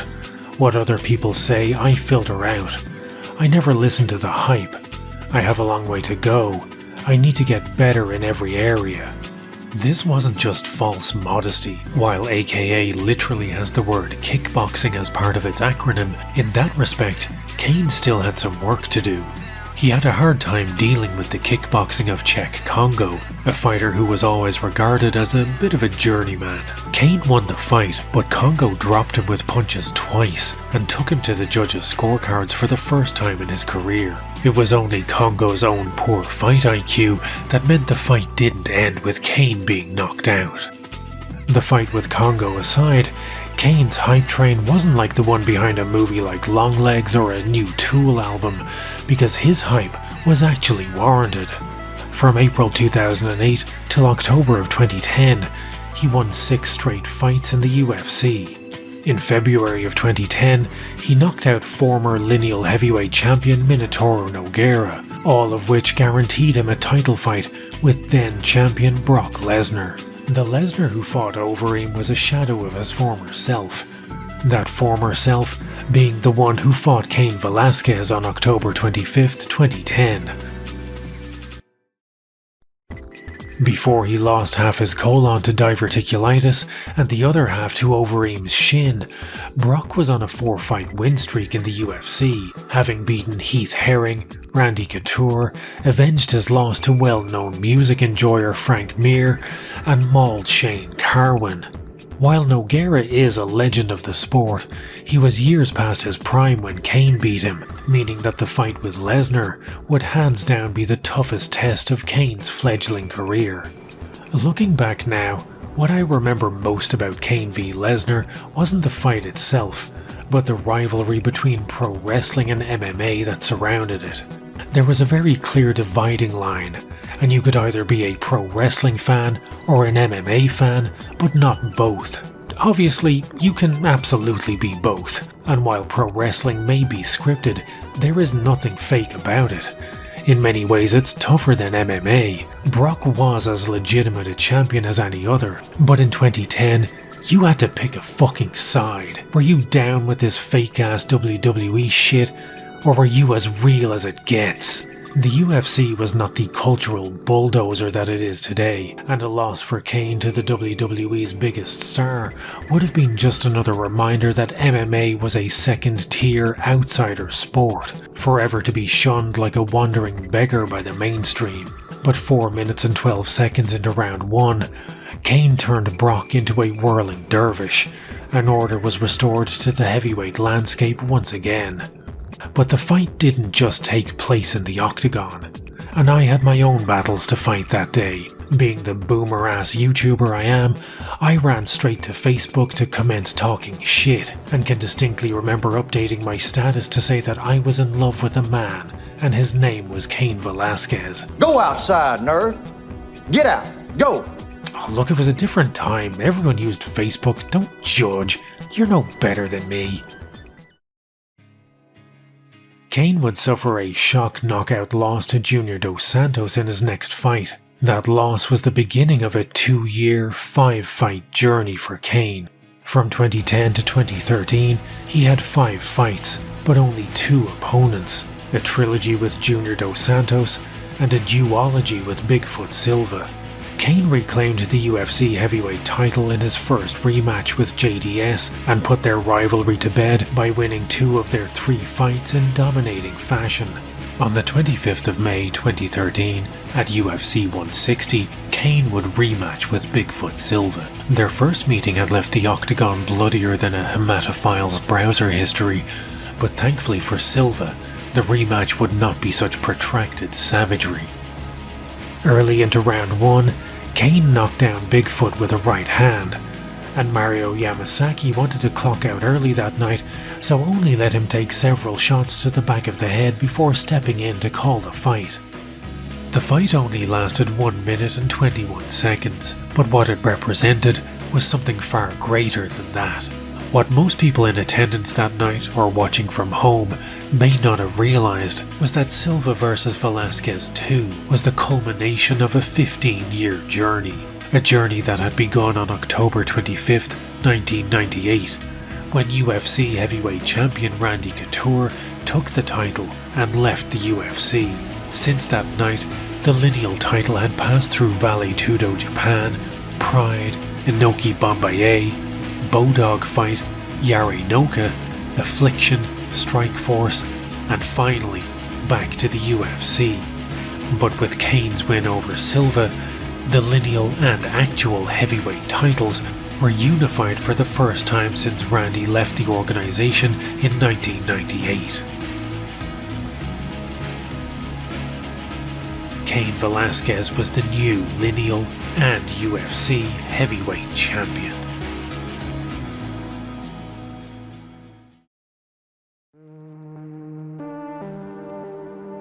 Bigfoot Silva's post-Lineal career may be one of the bleakest in MMA history. His first fight after losing the title was against Mark Hunt, in a heavyweight fight regarded by most as one of the best the division had ever seen. Dana White even tweeted in between hands of blackjack that he might buy both men a private island as a reward, and called it the sickest heavyweight island ever. I actually wrote sickest heavyweight island ever by mistake in the script there, but you know what, the idea of an entire island of heavyweights sounds like something Strength Fighter might dream up, so fuck it, I'm leaving it in. Anyway. After 5 rounds of plodding brutality, the fight was declared a majority draw. Hunt vs Silva is one of the few occasions where a draw really feels like the only fair result, as both men had just shaved years off their life expectancy to entertain a crowd of braying drunks, so the least they could be rewarded with was an outcome where no one loses. But the feel-good ending wouldn't last long, as the draw was overturned into a no contest when Bigfoot tested positive for elevated levels of testosterone in his post-fight drug test. Bigfoot's doping failure was the canary in the coal mine, warning of a calamity that was about to ruin the careers of a lot of mysteriously jacked late 30s fighters. For years, fighters had been getting away with essentially legalized doping under the testosterone replacement therapy, or TRT, loophole. TRT is a legitimate medical treatment for older men suffering from low testosterone levels, or for men with conditions such as hypogonadism. Well, it turns out the UFC was riddled with limp dicks, as Dan Henderson, Victor Belfort, Chael Sonnen, Frank Mir, Forrest Griffin, Rampage Jackson, and Ben Rothwell, to name but 7, were all blasting enough testosterone to make boiled spaghetti get hard once more.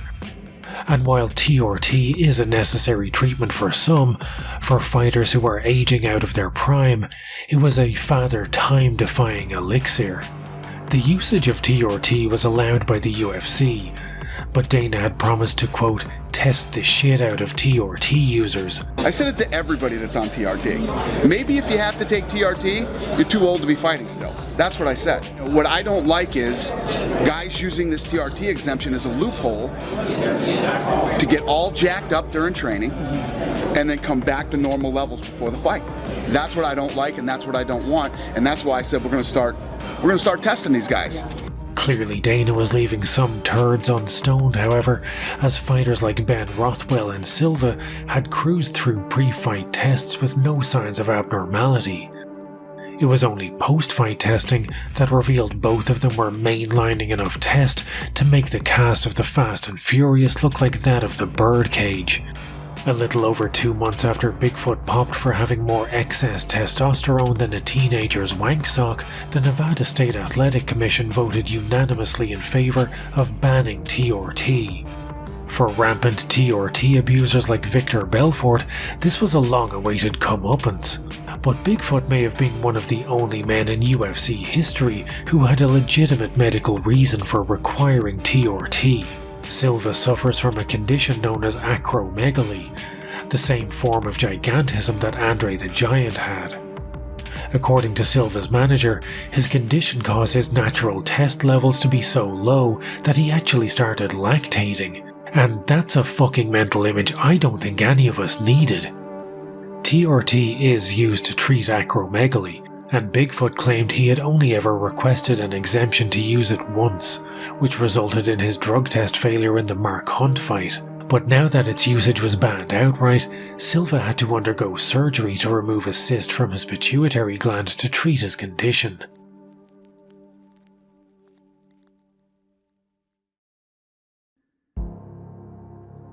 It would be naive to assume that Silva was stringently abiding by the recommended dosage of TRT as prescribed by his doctor, and not trying to avail of any of the benefits of overindulgence.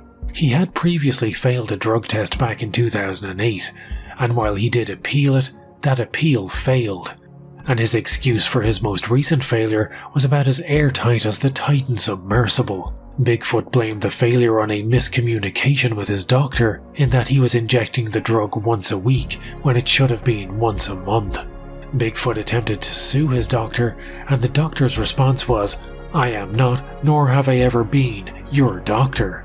But with the outright ban of TRT in February of 2014, Silva's career was about to take one of the most depressing nosedives in MMA history. After the fight with Velasquez and the loss of the Lineal title, Silva would have only one win in 10 years of competition. From 2013 to 2023, he would suffer 11 losses, 8 of which were via KO or TKO. But that's only if we just count MMA. It's actually 13 losses if we include his 2 kickboxing fights, both of which he lost via knockout. Shit, did I say 13? Because it's actually 14 losses if we include his pro boxing fight in 2022. Fuck, I swear I'm not doing this on purpose.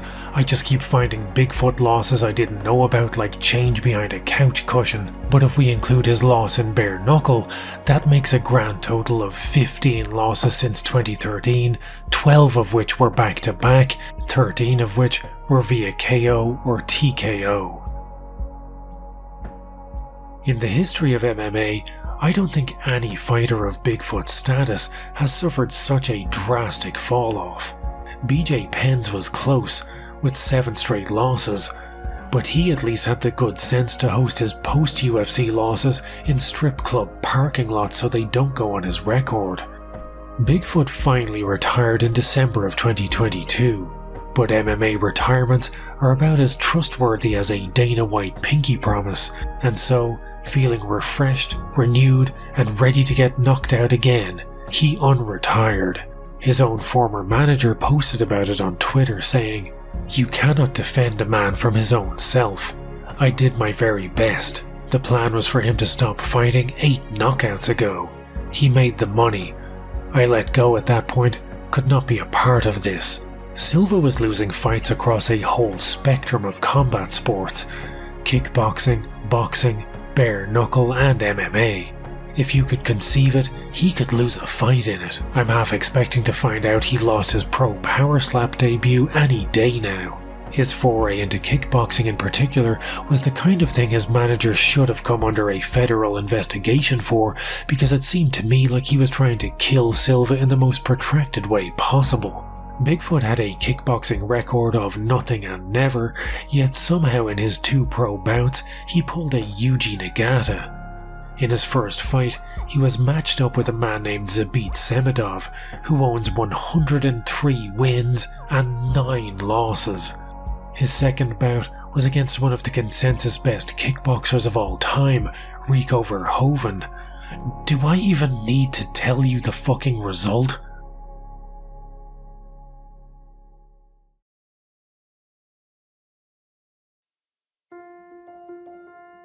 In a litany of devastating knockouts, one stands out as being particularly hard to stomach. In his pro boxing debut, he fought a man named Vyacheslav Datsik. Datsik's boxing career is essentially a side hustle he does to make money for his stints in prison. A genuinely reprehensible human being, Datsik is a Russian ultranationalist who is out and proud in his support of Nazi ideals. In 2007, he was jailed for armed robbery, which explains the 10-year gap in his boxing record. He proclaimed himself the son of a Slavic god and was dutifully sent to a psychiatric facility. He managed to escape and fled to Norway. Once there, he told reporters, "I'm not a nationalist, I'm a racist," before being deported back to Russia. On home soil, Datsik declared a, quote, war on prostitutes and raided a brothel, rounded up the women, beat and robbed them, and forced them to march naked through the city. Yet somehow, this unflushed toilet of a man, with a boxing record of 14 wins, 18 losses, was capable of beating a former UFC title contender absolutely senseless. The loss to Datsik is genuinely difficult to watch. It's almost a shot-for-shot replay of Silva's knockout of Overeem, but with the roles reversed. Silva just stands there, his eyes vacant and staring, his stance frozen, defenseless, while Datsik unloads shot after shot directly to his chin. I'm no brain scientist, but I'm going to make a bold claim here that 15 straight losses like this is not good for long-term brain health. I feel like watching Silva's late-stage career is just a prelude to a far bigger tragedy. I hope to God I'm wrong, and that somehow Bigfoot lives to a ripe old age and suffers nothing worse than the odd migraine, but I also feel like that's the optimist in me speaking, and that it's far more likely that one day we'll look back at this fight and wonder how it was allowed to happen, and what part did we play in enabling it.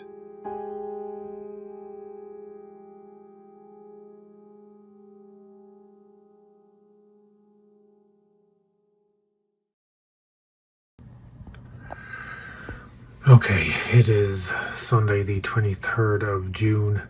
It is 20 to 2 in the morning. I've been working on this video for roughly 11 hours today. I don't know, I kind of lost track, but I just came across another random Bigfoot Silva factoid that sounds like it should be illegal, but his fight with Oleg Popov took place on the 24th of June 2022, and his fight with Vyacheslav Datsik took place on July 8th, 2022. This man had 2 knockout losses, not only back-to-back, but separated by 3 weeks. Whoever is giving this man fights should be in fucking jail. Bigfoot's last loss was in June of 2023. Thankfully, it was via decision and not knockout. Yet despite this, it still managed to be a wholly depressing affair. Bigfoot fought an absolute nobody for 3 rounds in front of an almost completely empty arena. After the fight, Silva left his gloves in the octagon and finally, mercifully, retired. For 8 whole days, then unretired and booked to fight with former Ultimate Fighter winner Juan Espino. Silva's career proved to have more fake-out endings than Return of the fucking King. The fight with Espino was another decision loss, and let's be real here, any Bigfoot fight that doesn't end with his frontal lobe being used as a snare drum counts as a win at this point. Bigfoot is still sort of retired, and seems to be living his best life. He recently got married and adopted 2 boys, and it appears this semi-retirement has, for now, stuck. But Silva's retirements are a lot like a hurricane. Just because things seem calm right now, doesn't mean another disaster can materialize at any moment.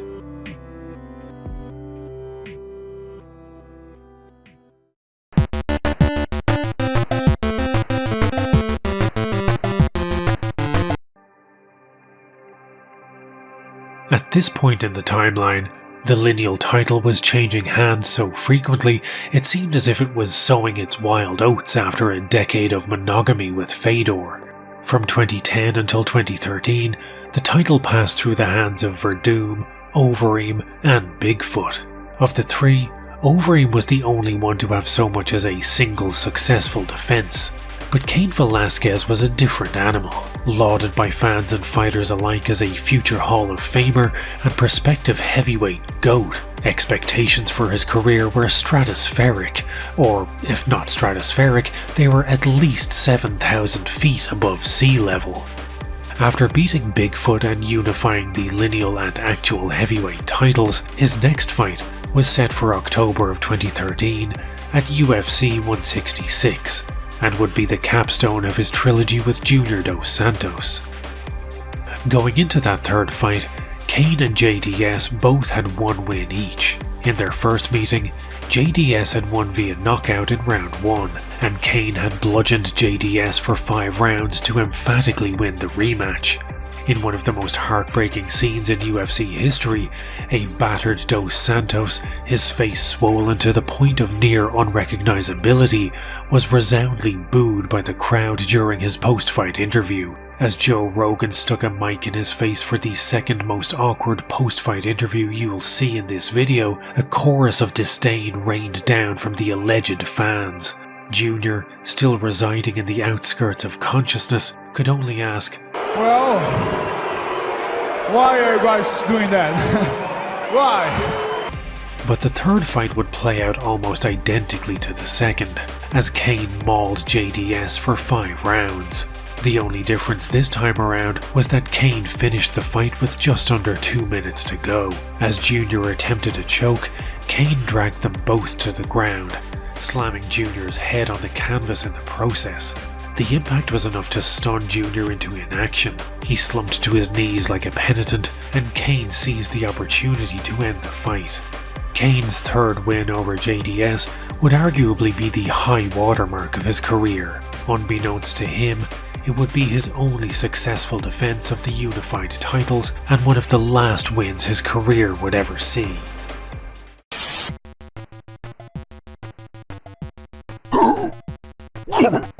NANI?お前に三島を継ぐ権利はない。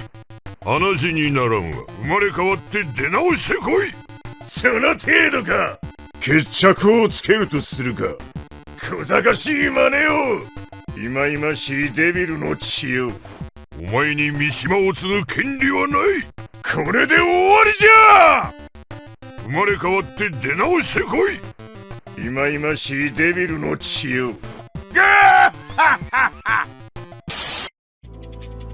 Those of you who have been paying attention may have noticed that despite losing the Lineal title several fights ago, we still haven't discussed the post-Lineal career of one Fabricio Werdum. And there is a very good reason for that, because behind the scenes, the furtive Werdum, so easily forgotten, was plotting his return to Lineal heavyweight champion status. With the collapse of Strikeforce, Werdum had not so much punched his ticket back into the UFC as he did lay on the ground and plead with his ticket to jump into his guard. His first tenure in the organization was terminated by Junior Dos Santos back in 2008. And it had taken 4 years for him to finally work his way back into Dana's funhouse. After re-entering the company from 2012 to 2014, Werdum had gone on a 4-fight win streak, including wins over Roy Nelson, the shambling corpse of Minotauro Nogueira, and Ronda Rousey's girlfriend, Travis Brown. All of this set him up for a heavyweight showdown with Cain and the chance to become the first ever 2-time Lineal heavyweight champion. Cain and Werdum were set to fight for the title at UFC 180 in November of 2014. The pair would also coach The Ultimate Fighter Latin America to build up hype for their fight. Their season of Tough is one of the few I've never actually watched, but it did give us this moment, so it can't have been that bad. Good day, thank you, UFC. Thank you, sir. Estamos desde México, así es que la rueda de prensa va a continuar. Bueno, en la rueda de prensa tenemos otros invitados que estuvieron en la rueda de prensa. But shockingly, 4 weeks before UFC 180, Cain pulled out of the fight due to having the knees of a 40-year-old Himalayan pack mule. In his stead, Werdum would fight Mark Hunt for the interim title. In the opening round, Hunt dropped Werdum with punches and avoided every one of his desperation double legs, but midway through the second round, Werdum landed a flying knee to the chin that severed Hunt's divine light. The fight was waved off, and Fabricio Werdum was now the interim heavyweight champion. Werdum would finally face Cain for a chance to unify his interim title and also become the next Lineal heavyweight champion on October 15, 2015 at UFC 188 in Mexico City. It's hard to remember a time when the UFC truly gave a shit about their product, when they actively made a push to appeal to a wider demographic. Nowadays, for all intents and purposes, the UFC is MMA, and as such, that desire or even need to compete with others has long since been extinguished. The company has been sleepwalking towards enshittification for some time now. I like my suitcase. Fighter pay remains borderline minimum wage for all but the top earners. Cards that used to be 5 exciting fights are now 1 exciting fight propped up by nobodies fighting what's-his-faces, and Dana is more mentally checked out than a school kid on the eve of summer holidays, his new passion being all manner of slap-based products. But in a long-distant past, the UFC gave a shit, and as part of that shit-giving, they would occasionally host events outside of North America. With Cain's Mexican heritage, the UFC felt like they could finally expand from the Bud Light drinking demographic into the Modelo drinking demographic. Modelo, brewed for those with a fighting spirit. The decision to host the event in Mexico City was in some ways reminiscent of the disaster of Balloon Fest 86. A harmless marketing gimmick to set a world record for most balloons released, backfired when 1.5 million helium balloons clogged the arteries of Cleveland, Ohio in a latex-enshrouded environmental disaster. While Mexico City was a fitting location to showcase the UFC's newfound love of all things Latin American, that decision backfired like a million balloons constricting the airways of the UFC. At over 7,000 feet above sea level, the thinner air of Mexico City meant that fighters' energy reserves were being spent faster than my wages on Valentina's OnlyFans. Dana White claimed they had set a new record for fighters throwing up backstage, and in the third most awkward Joe Rogan moment you'll see in this video, Yair Rodriguez couldn't even wait that long. To take a look at the big screen and enjoy some of the moments of this fight. Sorry guys, I'm just so tired. Thank you. Did you throw up on yourself? Oh, okay. Well, we gotta clean this up. Throughout his career, Cain had earned the nickname Cardio Cain due to his seemingly inexhaustible energy reserves. This was a man who made 5 rounds with JDS look like a Saturday morning park run, but not even Cardio Cain could avoid the rigors of fighting at such altitude. Before the fight even began, Werdum was already 1 step ahead. His fight with Mark Hunt at UFC 180 was also in Mexico City, so he had been exposed to the toll that high-altitude fighting extracted from a fighter's gas tank. In preparation for the fight with Cain, he moved to Mexico City over a month beforehand to acclimatize himself. Cain, on the other hand, only arrived 2 weeks before fight night. The disparity in preparation for the fight was evident from round 1. Cain started strong, in hindsight perhaps too strong. He was throwing punches with volume and shooting for takedowns, but midway through the opening round, he began to look tired. By round 2, it was undeniable. His breathing was heavy, his mouth agape, and his strikes were laboured, like punches thrown in a nightmare. Werdum wasn't just outworking him either, he was beating Cain badly. His face was bloodied and swollen, and Werdum was coming off better in almost every striking exchange. Going into the fight, most people assumed Werdum would be just another bump in the road on Cain's path to GOAT status, but you could almost see that hype dissipate with every punch he absorbed. By round 3, Cardio Cain was reduced to Cardio Dump, and only a few seconds into the round, he attempted a takedown that was part desperation, part supplication. Werdum easily wrapped his neck in a guillotine choke, and in the most shocking upset since he tapped out Fedor, Fabricio Werdum tapped out Cain Velasquez, and became the first ever 2-time Lineal heavyweight champion.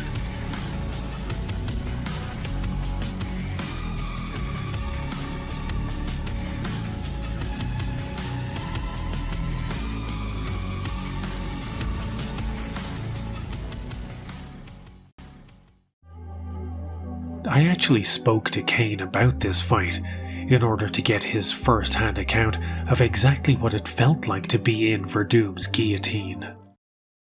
So Cain, can you tell us a little bit just about what it felt like when you were in that guillotine?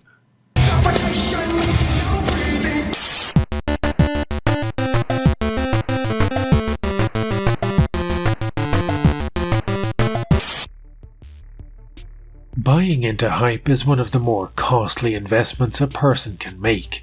I bought into the hype for Alan Wake 2, and that turned out to be as enjoyable as burying a beloved pet. And no, I'm not going to stop complaining about it, not until someone admits that all the 9 out of 10s were just people too afraid to give it the 6 it so rightly deserves.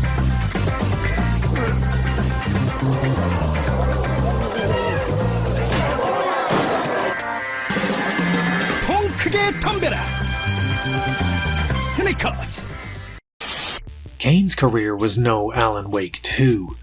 Unlike that piece of shit, Cain had actually been able to back up the torrent of hype that flooded his career. He's a 2-time heavyweight champion. He has the second longest heavyweight win streak with 7 wins. He also has the second most knockouts in heavyweight history. The man's career could only be categorized as a success. So why does it still feel underwhelming?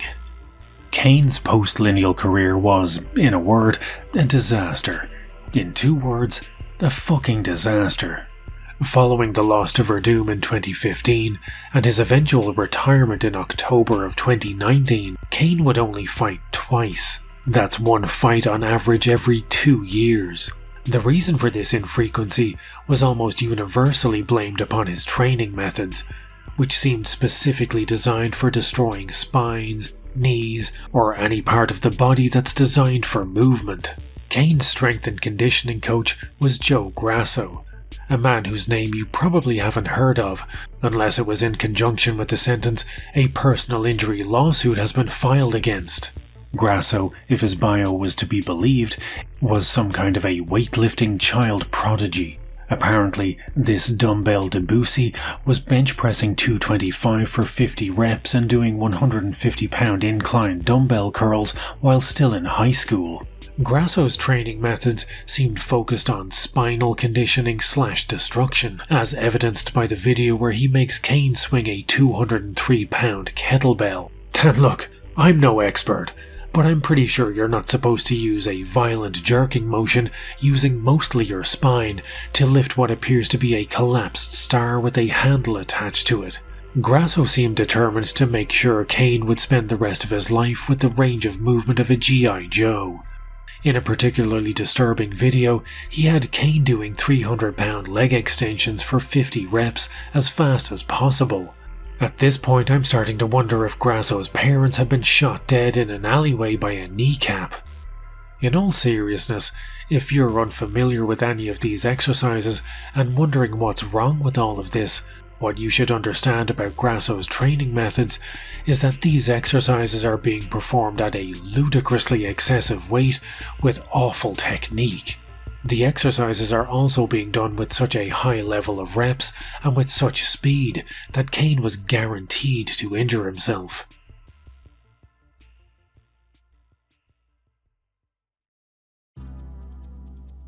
To quite literally add insult to injury, Cain's gym, aka, was infamous for ruining more fighters than DeviantArt's Street Fighter category. A Bloody Elbow article from 2016 had ranked AKA as the most injury-prone fight camp in MMA. Dana White even went so far as to call their training methods Stone Age. It's true, and some of the camps are still in the Stone Ages and need to, be brought up to date. AKA is one of those places. You got Cain Velasquez, our heavyweight champion, who's always hurt. Those guys go to war every day. Like, he's training for a fight, and he's going to war with Daniel Cormier every day. That's not how it's done. Not anymore. We need to educate a lot more. Regardless of whether blame lay upon Joe Grasso, AKA, or Cain himself, the end result was that Cain spent most of his prime years injured. As far as AKA in general, you know what? I don't think it's even a string of bad luck. I think everywhere people are getting hurt. It's just the thing that we do. It's just we go out there, we train hard, we spar hard, just like boxing does. It's the same exact thing. There's other guys out there that are getting hurt from other gyms. It's not just our gym. After his last fight with JDS in October of 2013, he was sidelined for almost 2 years with injuries. His return to competition was the loss to Werdum in July of 2016, and despite booking a rematch twice, he pulled out of both, again citing injuries. When he was finally fit to fight again, it was 13 months and 12 pay-per-views later, in the piss-yellow octagon of UFC 200. By the time of his return at UFC 200, Cain had been sidelined for so long that Werdum himself had lost the heavyweight title to Stipe Miocic. Cain would not get an immediate title shot, so instead, his opponent was Ronda Rousey's girlfriend, Travis Browne, better than vintage. With that single win, there was already talk of Cain challenging for the title. Velasquez was back.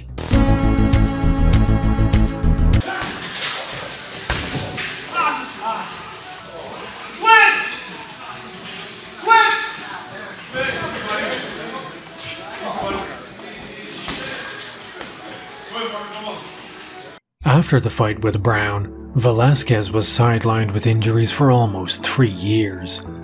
He finally returned in 2019 and was set to fight Francis Ngannou. Cain made all the claims that returning fighters do. He was healthier than ever, it was the best camp of his career, he was coming for the title. Velasquez was back. Hurt his knee. Busted his knee, guys. Blew his knee out. Oh my goodness. Cain officially retired from MMA following the loss to Ngannou. He had fought only 4 times in the prior 6 years. He never got the chance to avenge his loss to Werdum and never recaptured the title. Despite his successes, Cain's career feels very much a case of what if. What if he had trained with a strength and conditioning coach who wasn't insane? What if he had moved from AKA to a less accident-prone gym?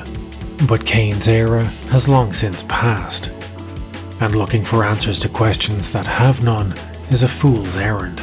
His career may have been brief and laden with injuries, but while it lasted, Cain was undeniable. Following his retirement from MMA, Cain embarked on the next leg of his career, pro wrestling. He wrestled in the WWE a handful of times just prior to the entire world shutting down due to COVID, and I guess the most notable part of his tenure there was that scripted fighting was the only way Brock Lesnar could claim a win over him. Cain's contract was terminated as part of COVID cost-saving measures by Vince McMahon. But Vince, buddy, if you just stopped abusing women for 5 minutes, then you wouldn't have to pay so much hush money, and you could afford 10 Cains and a gold-plated Brock Lesnar on your roster. As an MMA fan, over time you become acclimatized to a certain level of horrendous behavior from the sport's biggest stars. In the week that I write this, Conor has added another notch to his undefeated nightclub win streak, and God has sent another battle to his drunkest soldier, as Jon Jones is both literally and figuratively crashing out, having fled the scene of yet another drunken car crash and subsequently embarking upon an unfocused and rambling tweet storm. In early March of 2022, news broke that Cain Velasquez had been arrested, but this arrest had none of the trappings of the ailing celebrity flaming out as their career enters its decline and fall. This was no nightclub assault or drunken auto wreck. Cain had been arrested for attempted murder. After the initial shock of the arrest passed, details of the story began to surface, like bodies from a shallow grave. Cain had been involved in an 11-mile high-speed chase. His target was a truck carrying 3 people, a man named Harry Gallart Jr., his mother, and their stepfather. Harry Gallart Jr. had 3 days prior to the chase been arrested and accused of sexually abusing Cain's then 4-year-old son. Cain caught up with Gallart, rammed the truck, and unloaded 40 caliber handgun rounds into the vehicle. He missed his intended target and instead shot Gallart's 63-year-old stepfather in the arm and chest. He was charged with attempted murder, shooting at an occupied motor vehicle, 3 counts of assault with a firearm, 3 counts of assault with a deadly weapon, willfully discharging a firearm from a vehicle, and carrying a loaded firearm with intent to commit a felony.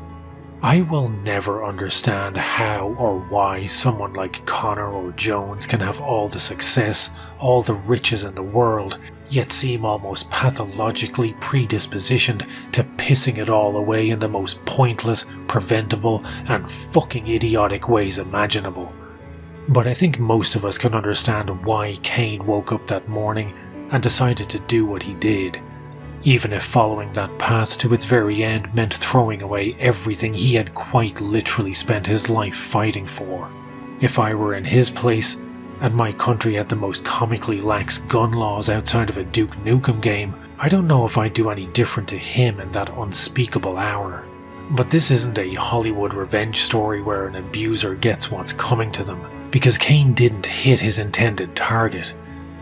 He took the law into his own hands, endangered countless others while attempting to ram Gallart off the road, and almost killed an innocent 63-year-old. But even had he hit his target, we can only speculate as to whether or not Gallart is guilty, as at time of writing, his trial has only just started. And let me just be very clear on this. If you're watching this from the future, and Gallart is found guilty, there is not a hole deep, dark, or remote enough on this earth to throw him into. But until we know one way or another, this is a story in which there are only losers. In April of 2025, Cain was sentenced to 5 years in prison. With time served, he'll be eligible for parole in early 2026. The MMA community rallied around him, with support from everyone from teammates to former opponents, in one of the extremely rare cases of Dana White displaying the attributes of someone who possesses a soul. He decided to withhold the Nelk boys' pocket money that week and donated $1 million to pay for Cain's bail. There's no reality in which this story has a genuinely happy ending. At best, those involved will move on and attempt to rebuild a life that was shattered in ways most would deem irreparable. But I'd like to end this story with Cain's own words, and the one glimmer of light to be found anywhere in this nightmare. While out on bail, he appeared on the Kyle Kingsbury podcast and displayed an emotional maturity and level-headedness I'm not sure most of us could given the situation. He expressed remorse for his actions and forgiveness to the accused and his family. Cain said, "From what I can say as far as myself, the way that I handled things was not the way to do it. We cannot put the law in our own hands. I know what I did, and I know what I did was very dangerous to other people. Not just people involved, but innocent people. I understand what I did, and I'm willing to do everything I have to pay that back. Again, for me, I can't be stuck in any place. Even with that family, with what they've done, I can't have hate like that for them because there's things that I have to move on to and give love to my kids."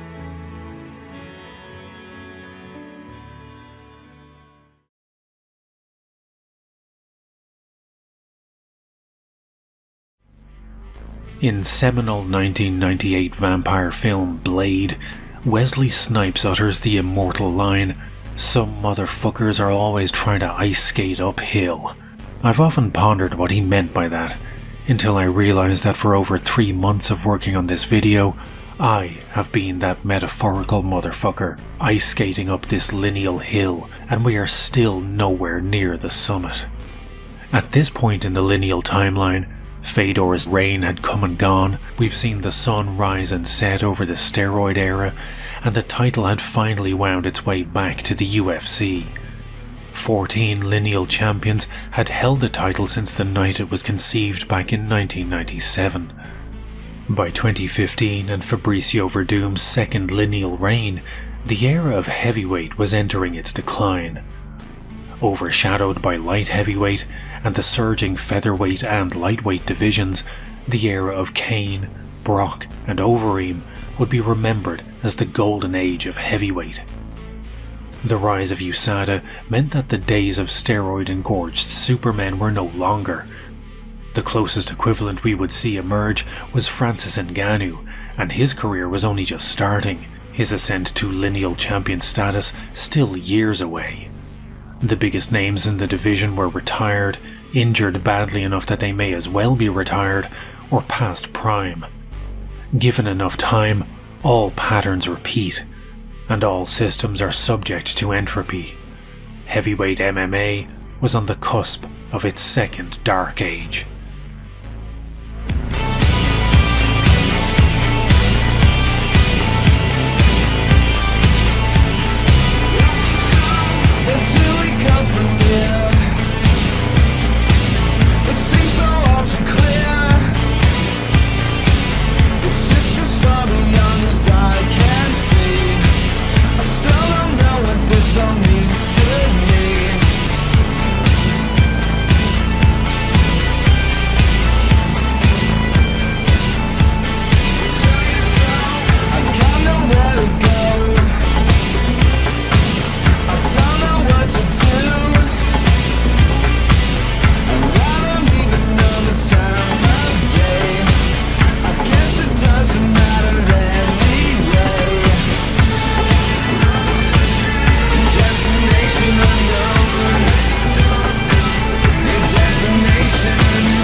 Okay, Bob, if I say the line, will you tell me what you've done with Creepy Hayachi? Okay, but you better mean it this time. You know, Bob, we really were the bastards of heaven.